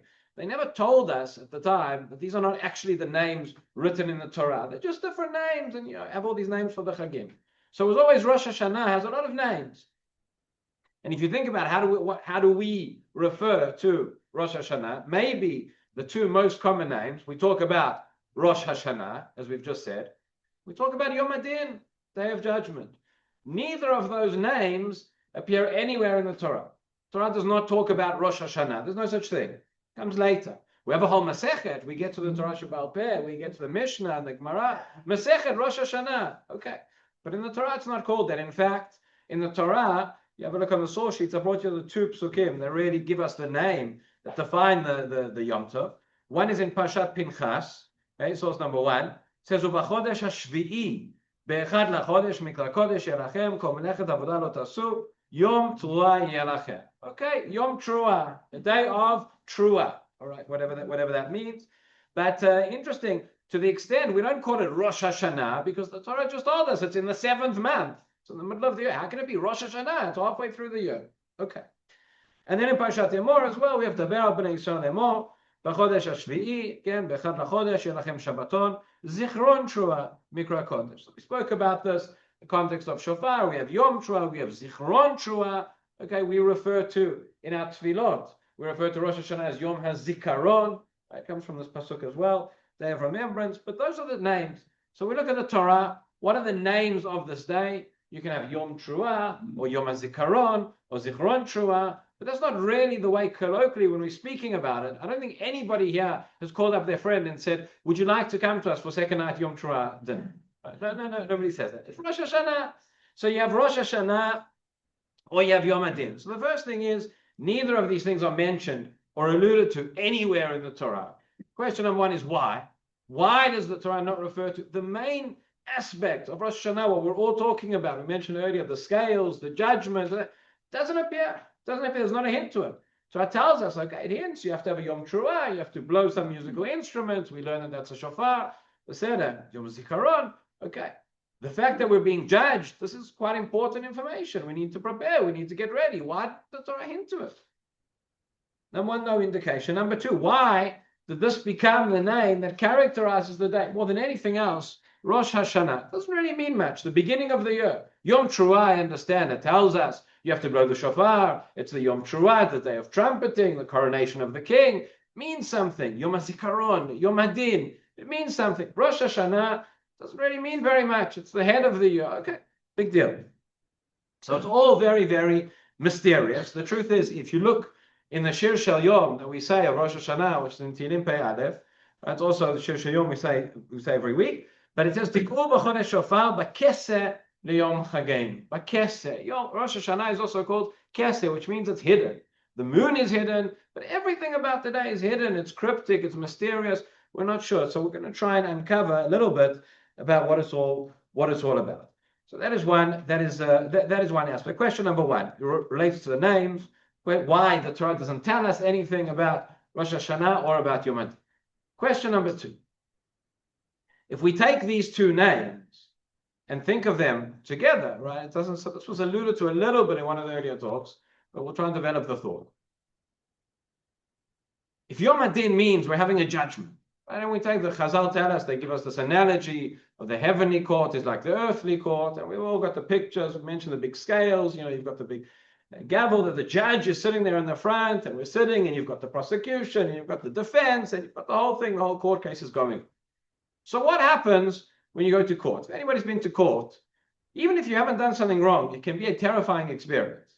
Right? You go to court. I remember a number of years ago, well, there was something. It was a damages claim, and I was meant to be a witness for something, and it was like, for weeks and months before, the lawyers are preparing you.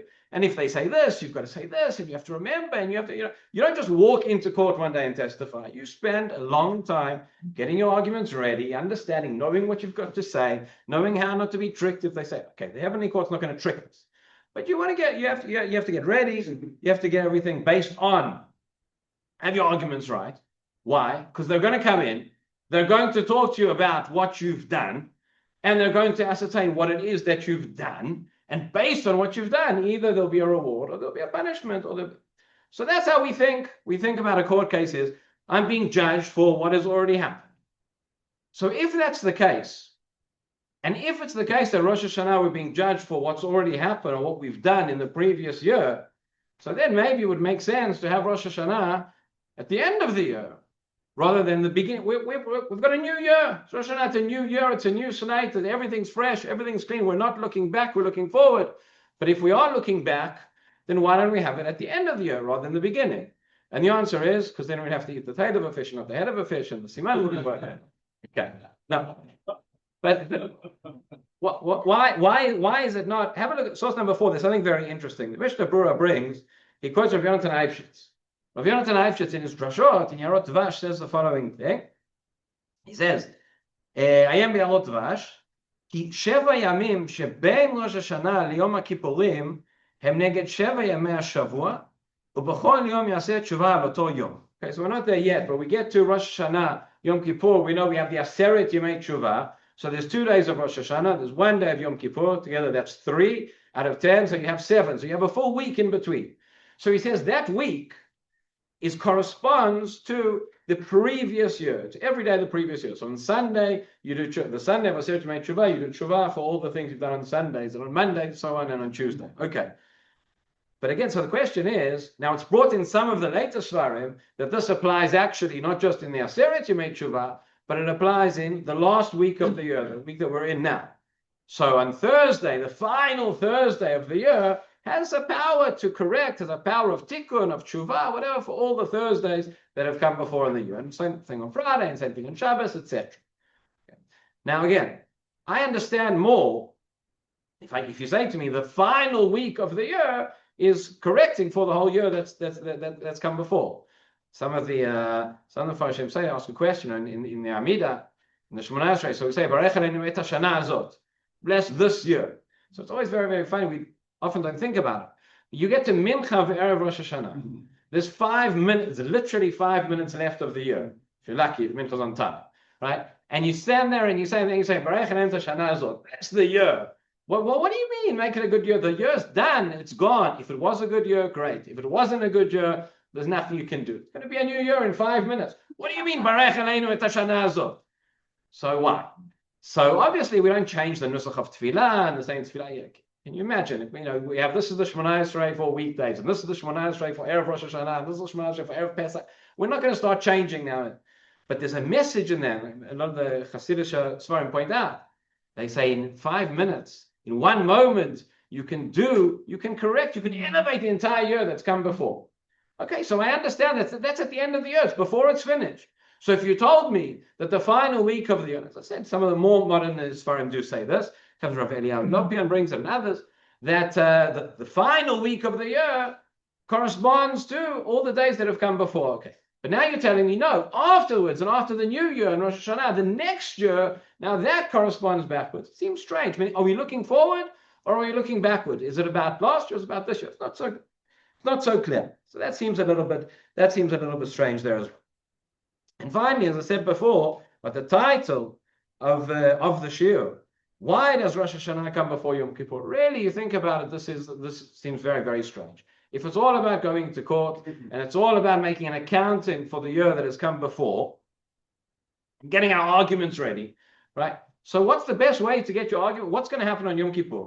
Yom Kippur, we're going to say Hashamnu, Bagadnu, we're going to say all the vidui 10 times, 11 times, whatever. The whole slate's going to be wiped clean. Surely it's much better to get the slate wiped clean first and then go in and then say, okay, now what's going to come, what's going to be, life, death, book of life, book of death, etc. If we have this opportunity and we have it coming anyway, doesn't it make sense? We're going to cleanse ourselves, We're going to purify. We're first going to have Yom Kippur, and then we're going to get into the judgment of Rosh Hashanah. Rabbi Yisrael Salanta actually says that Yom Kippur is the peak, is the build-up. Everything, since Rosh Hashanah is not significant in and of itself, only as the preparation leading up towards Yom Kippur. But be that as it may, and the truth is we do a little bit of this, right? Before we don't just go into Rosh Hashanah without any preparation. We can't do that. We have slichot, at least for 4 days. This year we have 8 days. And somebody said to me, we have 8 days. 8 is the number. It's me'ala teva. Right? 8 is supernatural. So maybe there's something there. There's a special school on the fact that we have slichot for 8 days. Okay, I don't know. But so we do have those slichot. So it would make more sense. Have the slichot. Have all the slichot. Have the Yom Kippur. That should come first. And then we can go into this Rosh Hashanah and go into this whole process.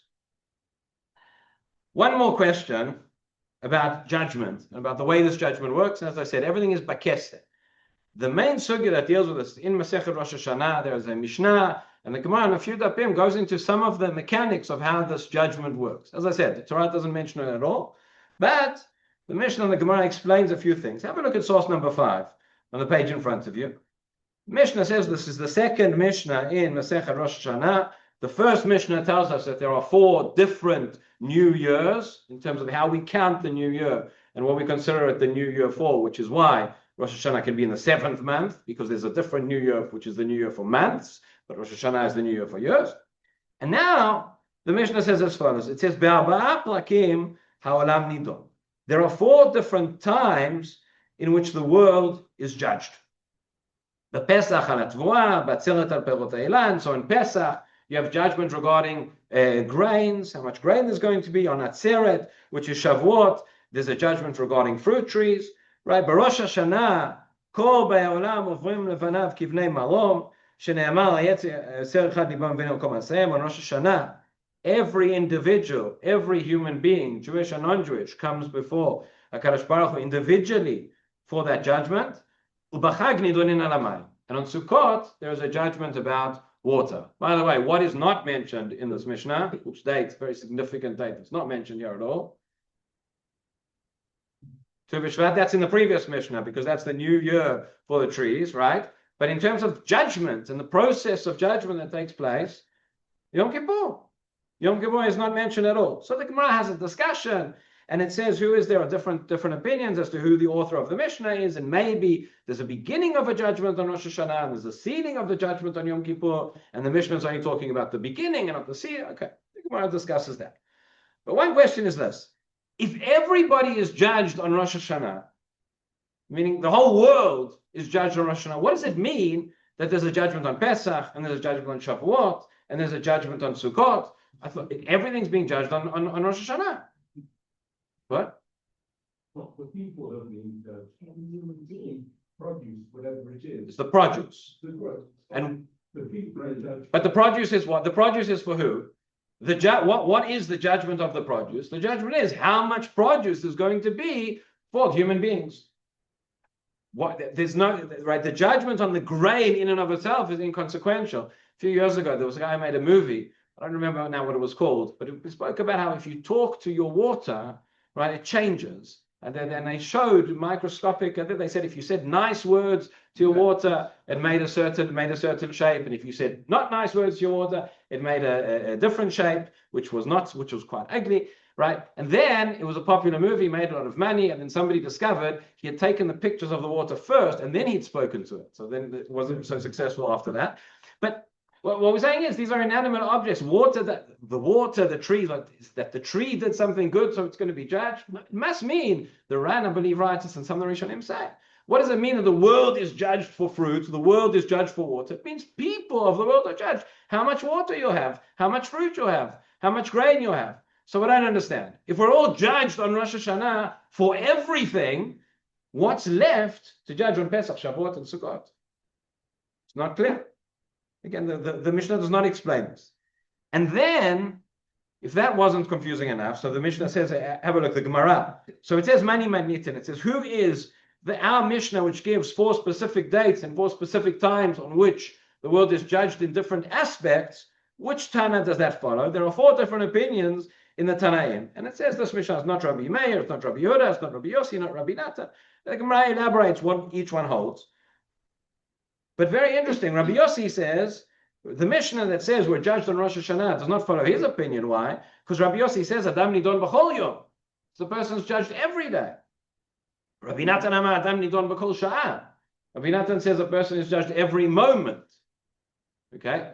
So, Rav Dessler famously said that when it comes to these kind of things, there's not halachic ramification. It's an agadatat, different perspective, different ways of looking at it. He said there's no machloket. We have to find a way to reconcile all the opinions. It's like when you have a diamond and you look at it from different sides, there are different facets. It's all the same diamond, but you see it differently depending on how the light hits, etc.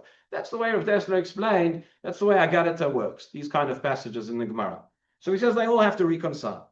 So how do we reconcile the fact that there is a judgment on Rosh Hashanah, and then there's a judgment on Pesach, Shavuot, and Sukkot, and then there's a judgment every day, and then there's a judgment every moment? And if there's a judgment every day, then why is the judgment of Rosh Hashanah so important? And if the judgment of Rosh Hashanah is so important, then why is there a judgment every day? Okay, those are the questions.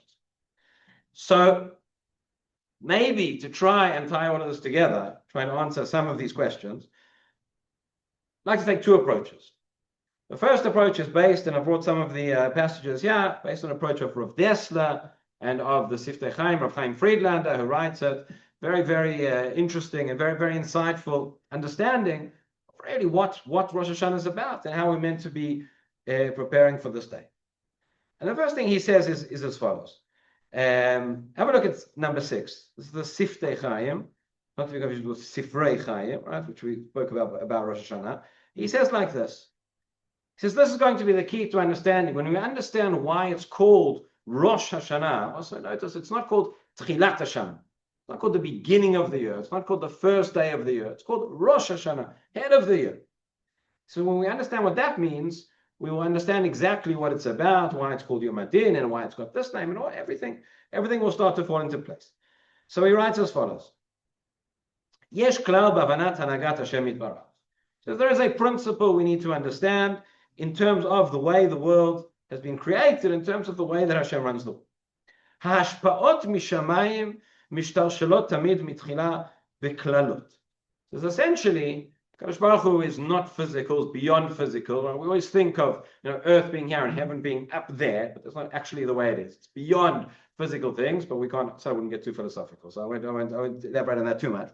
But he says essentially you have a spiritual, non-physical reality from Shamayim that comes down and gets crystallized in the physical world. So the way it happens is as follows. Tamid matchila b'klalut.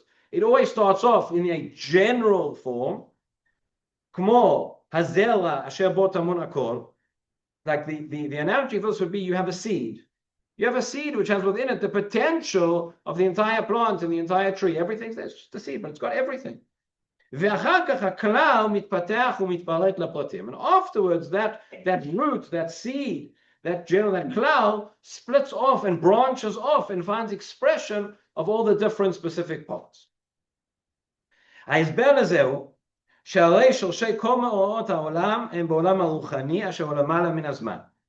the root of everything that happens in the world is in the spiritual world, which is above and beyond, which is beyond time. So therefore, there in truth, really, there's no separation between things. Everything is all at once. But in our world, it's not all at once, it's in time. So it starts off, the root, and then it branches off.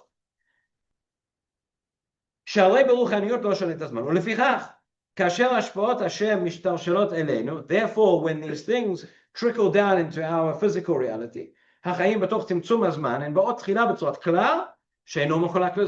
starts off in this more general, this form which contains everything. And afterwards, through the passage of time, things develop. So the analogy here of a plant, of a seed, is very, very helpful. You start off with the seed. The seed has got everything inside. You can't see the flowers. You can't see the branches. You can't see everything, but it's all there. It's all contained within it. And over time, it begins to sprout. It begins to grow, and it begins to. And if you would say, a year ago, whenever, where was it? It was all in the seed. Now, the second paragraph is in number 6. He says like this: The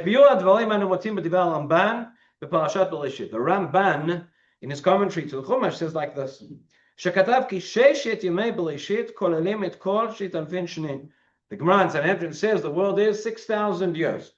So he says the Ramban, those 6 days, first 6 days of creation, whatever that means, correspond to those 6,000 years, whatever that means, and each day corresponds to 1,000 years. Each one of those periods corresponds that beginning, which has the root, which has the essence of eternity, contains everything within it.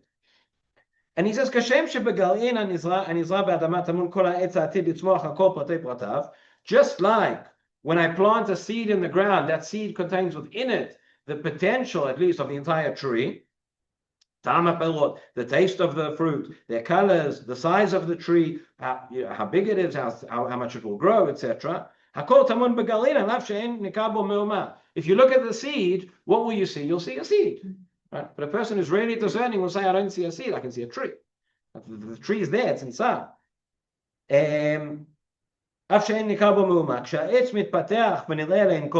When the tree grows and sprouts forth and you can see the whole tree, then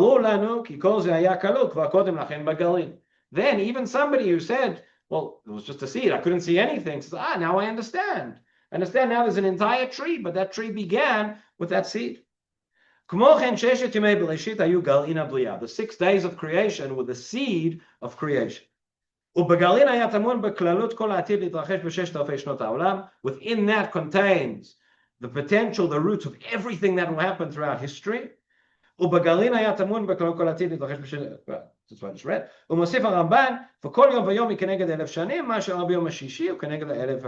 Okay, every day corresponds to what will be for those 1,000 years.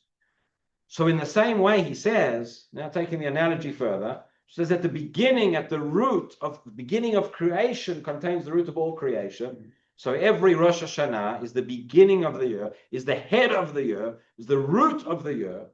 Within that day contains the root, the seed, for everything that's going to be, the DNA, if you will, for the entire year that's coming ahead.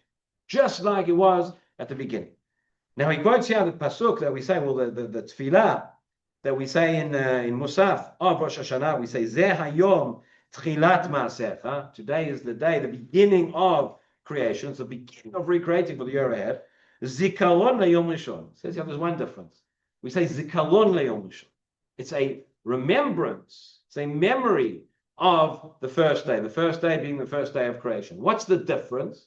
Says Rav Frieda, and quoting his Rabbi Rav Dessner, he says that yes, it's true that we're standing at the beginning of the year and that contains within it the root for the entire year as well, but there's a difference because at the beginning of creation, then it was just HaKadosh Baruch Hu created it, it was all from above. Now you have man, and man's decisions and man's efforts and man's actions will influence as well. Therefore, it's a zikaron le'yom rishon. It's different in the sense that now what we do and what we think at the beginning of the year, that's going to have an impact on how that root is going to proceed. And here we get to the crux of the matter. We asked the question as follows. We said if Rosh Hashanah is all about the past, so why is it not at the end of the year, or why is it at the beginning of the year? And the answer, which Siftei Chaim writes, which is revolutionary, he says, because Rosh Hashanah actually, forget everything that you knew, it has nothing to do with the past. It's not about the year before. We'll see in a moment, it's not 100% true. There is a certain influence of the previous year, but the main thing is looking ahead to the year to come. It's not about looking back, it's about looking forward. And we'll see, Yom Kippur is a lot more about looking back and fixing those accounts and doing all those things. But Rosh Hashanah, it's not correct to say that on Rosh Hashanah you are judged for what you have done and you are allocated a reward or punishment for what has come in the year before. There will come a time for that. In fact, the Gemara over there, Masechet Rosh Hashanah, talks about the fact, it says there are 3 books that are opened. The famous Gemara, right? The book of Sifrei Chaim, Sifrei Meitim, Sefer Beinonim, and immediately afterwards, the Gemara says, that's on Rosh Hashanah, that's on every year. But there'll come a time, there are 3 books, well, it doesn't say 3 books, it says there are 3 groups. It says there are 3 books for Rosh Hashanah, and there are 3 groups, Shalosh Katot, Liyom Hadin, for the Day of Judgment. Yom Hadin there does not mean Rosh Hashanah every year. Yom Hadin means in the future, Atid Lavo, and the time of Tchiat HaMeitim, and then everything's going to be reviewed, and everyone's going to be give accounting for it, all the things that we've done. But that's not what Rosh Hashanah is. Rosh Hashanah is something different. Rosh Hashanah is looking forward, and essentially he says, if we say Rosh Hashanah is the root, is the seed of the year to come. So today it's going to be determined, decided what is in that seed, what's going to be in the year to come. What's that going to be based on? What does it mean that we are judged? So we're judged based on what we want to do, based on where we want to go, where we want to see. The Cheshna Rav says that on Rosh Hashanah, a person should view themselves, create an image in your mind, create a snapshot. If we're now coming up to Rosh Hashanah Tafshin Pei Vav, so think to you in your mind's eye, Rosh Hashanah Tafshin Pei Zayin. What am I going to look like? Right? Most people have a hard time thinking about who they are and what they're going to be today. So a year from now is very, very difficult. But that's exactly, look at where you want to be in a year. What are my goals? What is my vision? And that is what I'm being judged on. Now, it has to be real. It has to be sincere. It has to be authentic. Right? If for the last 10 years, 20 years, 30 years, 50 years, whatever, I've lived my life in a certain way, the entire year I've acted in a particular way, and I stand before Hashem on Rosh Hashanah and I say, okay, it's not about the past. It's about tomorrow. So I'm going to do this, and I'm going to do this, and all these things which are completely unrealistic. So then Hashem knows that you're right? So it has to. So there is a certain relevance to the things that have come before. The analogy that he gives, he says, maybe we can think of Rosh Hashanah not necessarily as a judgment, right? The analogy of the courtroom only goes so far. But he says it's like allocating a budget. When you want to allocate a budget, so how do you do? So you say, what are you going to spend? What do you want to spend the money on? But the most important question is not where you've spent the money before. That has importance. But it's where are you allocating the money for in the year ahead? Okay. Now, if I know that you squandered all the money the year before on different things, so then I say, okay, look, your budget is not realistic. So have a look at source number 8. Yeah, brings it all together. This is the section, the same Ma'amar. It says, Berosh Hashanah hadin biklalo, betoch Hashanah nikmeim pratav. It says, Kach gam din berosh Hashanah, hu ka'alichat taktiv v'lo k'mishpat. It's like allocating a budget, not just making a judgment. Berosh Hashanah nidonu al taktiv Hashanah haba. What is the budget for the year ahead? Klomar, elu kelim ve'emtzaim yinatnu lanu kadei shna'amod b'tafkid Hashanah chadasha. What are the tools, what are the means that are going to be given to us in order to perform our task for the year ahead? Every person receives on Rosh Hashanah your job, your tools in order to fulfill that job. That's what we're being judged for. Not an accounting, not a reckoning for what I've done previously, but it's okay for the year to come, for what I need to do. What am I going to be given? It's not about whether you'll be punished or you'll be rewarded. That's something else. The judgment is the year to come, the year ahead. What's it going to be?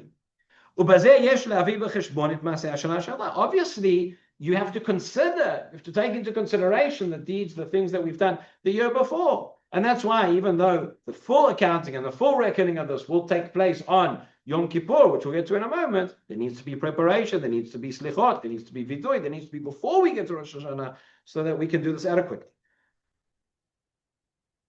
But just as we said that it's all like the seed, right? It's all in the root. So essentially, this is the root. If we think about it in terms of this mashal, the budget. So what is going to be the overall budget? That's what's worked out in Rosh Hashanah. What still needs to be worked out? Exactly how you're going to allocate that. Which department, who's going to get what, how it's going to work. The wrong way to make a budget is the Ministry of Transport says, I need this much money, and the Ministry of Defense says, I need this much money, and this department says, I need this much money, and everybody says how much money they need, and then you add it all up together, and it's more money than anybody's ever dreamed of, and everybody goes on strike. That's the wrong way to make a budget. The right way to do it is, okay, first let's have a look and see how much do we have in total. That's the most important question, because I can allocate my priorities. I can say, I need for this, I need for this, I need for that, but there's a limited amount, how much it is in total. So the right way is, how much do we have in total? Okay, out of that, now we can say 10% goes here, 20% goes there, 15% goes there. Okay, and if it's not enough, we can reallocate it, we can readjust. So if you think about Rosh Hashanah is the day on which the total budget for each and every one in our lives, that is set. And then, so we asked, what does it mean? That if Rosh Hashanah we're judged, and then we're judged again on Pesach and on Shavuot and on Sukkot, and every day and every moment. So now we can understand the total, the framework is set up on Rosh Hashanah. That's the seed, that's the root, that's the beginning, it's the big picture. Now, within that big picture, there are adjustments that are made all the time. אותו כלל שהזכרנו, שתמיד מן הכלל יוצאים הפרטים, you have the great, the כלל, and from that you get the details. כך גם בעריכת תקציב, מתכננים תחילת השורש. So too, when you plan a budget, you start off with the root. היינו עושים תחילה מסגרת לכללות התקציב, how much is the entire budget together. ואחר כך, מתוך זה מחלקים לפרטים, לפרטי פרטים, כמה תקבל כל מחלקה. Afterwards, you can work out how much each department and each section gets. In fact, the Gemara says this exactly. Have a look at source number 9. Again, it's all in the same, more or less the same couple of tapim in Masechet Rosh Hashanah. But the Gemara here has a very interesting question. So it says, Einei Hashem Elokecha ba. That's the pasuk that says, relating to Eretz Yisrael, it says Hashem's eyes are on it from the beginning of the year to the end of the year. So it says, Itim le'tova v'itim le'ra'ah. There are times which he's looking down for good and times for bad. Itim le'tova ketzad, halei shayu Yisrael r'sha'im gmulim b'Rosh Hashanah. Let's say, chas v'chalila, but on Rosh Hashanah, Am Yisrael was judged very, very negatively. Judged as Rashayim. Upasku lehem kshamim muatim. And it was judged, it was decreed on Rosh Hashanah, this is going to be not a great year, there's going to be a very small amount of rain in the coming year. Lasof chazlu bahem. By the way, another question we could ask is, if everything's judged on Rosh Hashanah or even sealed on Yom Kippur, so then what's the point of everything we do the rest of the year? What's the point of tefillah? What's the point of everything? It's all been decided. 10 days we have to be good and then we can go to sleep. So it says, not actually, right? So it says, Paskulim kshamim muatim, lasof chazru bahem. So on Rosh Hashanah they were judged negatively and then they did tshuva. So losif alein yefshar. Can't get more rain because it's been judged on Rosh Hashanah how much rain is going to be. Shekvar nigzar gzera. Ela HaKadosh Baruch Hu molidan bizmanan ala haaretz hatzricha lahem. Okay, but what hasn't been decided is, okay, this is the total amount of rain, this is the total budget. Where's it going to fall? When's it going to fall? So even a smaller amount can fall in a way that's going to be more beneficial. So to the opposite, the Gemara continues, and that's the idea that if we say the total is judged, but then on Pesach regarding grain and on Shavuot regarding fruits, etc., and every day, and there's still an element of, okay, how much of each of those things, that root that was decided on Rosh Hashanah, but how is it now going to play out?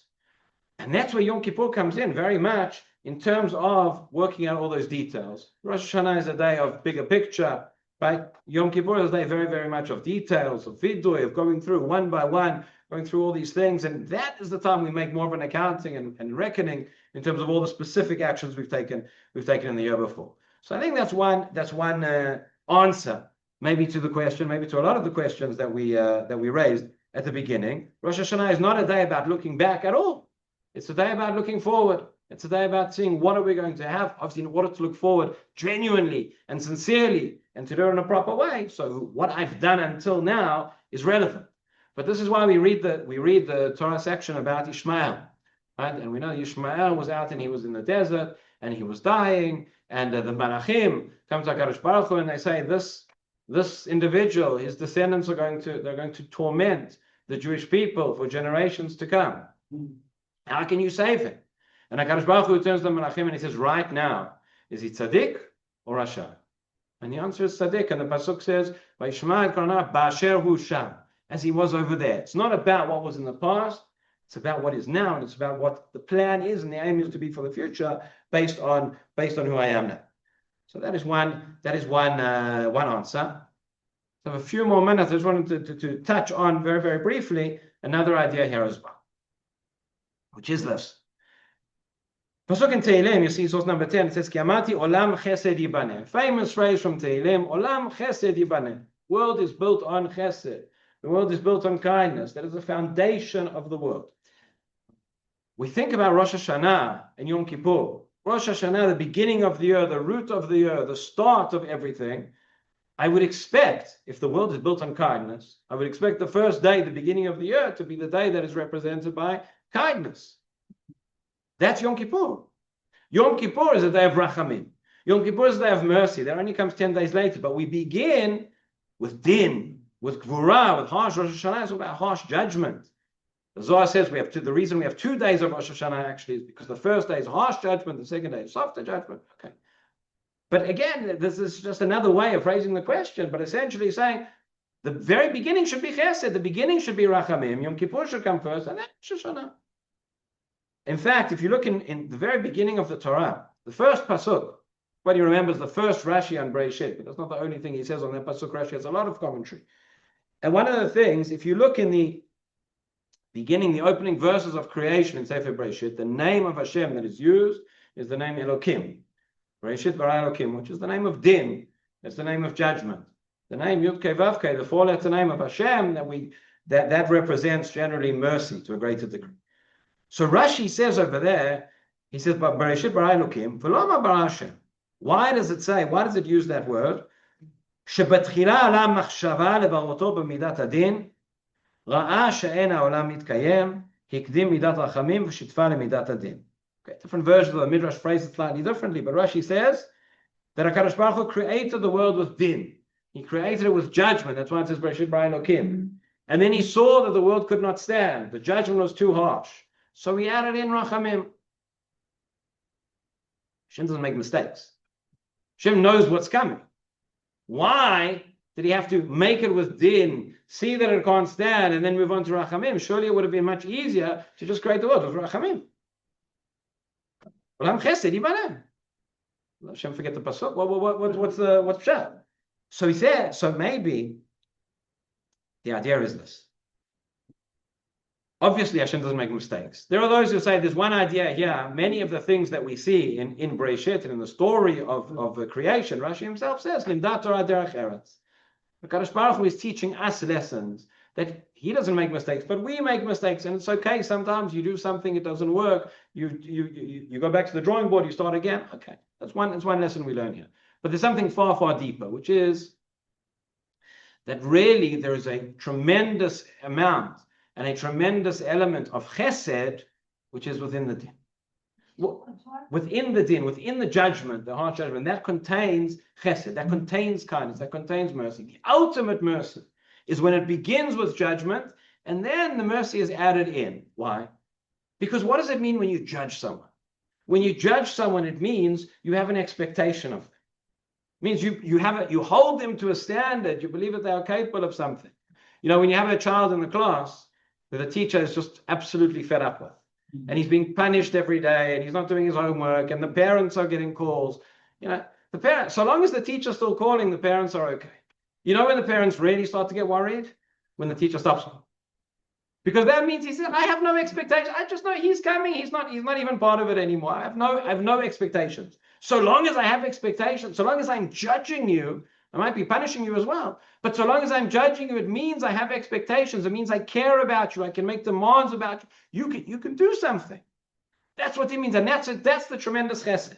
So HaKadosh Baruch Hu creates the world. Yes, he creates the world with chesed. He creates that. How do you get that chesed? There has to be din. There has to be a standard. That's Rosh Hashanah. Afterwards, okay, the standard's too harsh. We can't live up to that. We need to relax things a little bit. We add in a little bit more rachamim. But you have to have the judgment first. That shows us that we can do it. That shows us that we're capable.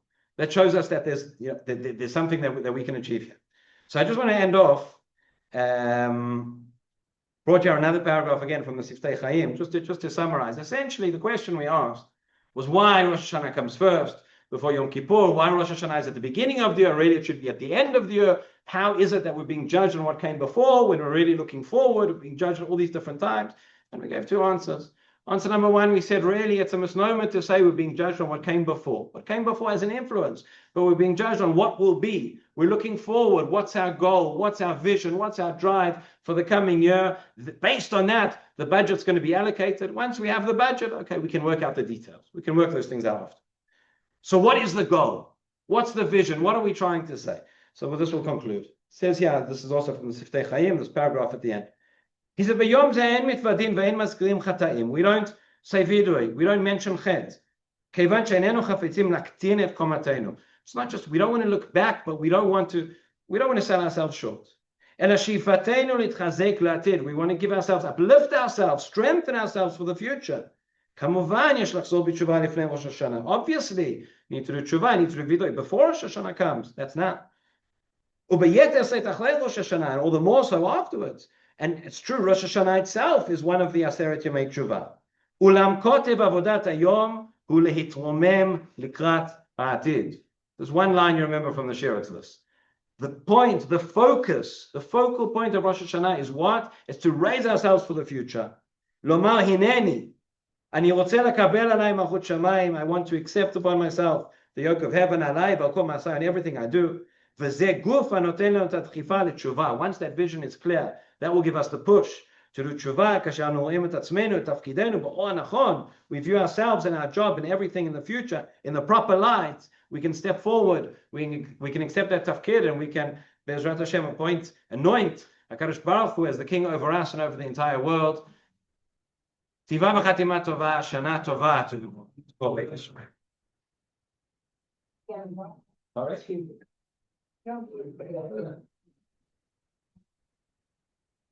Oh,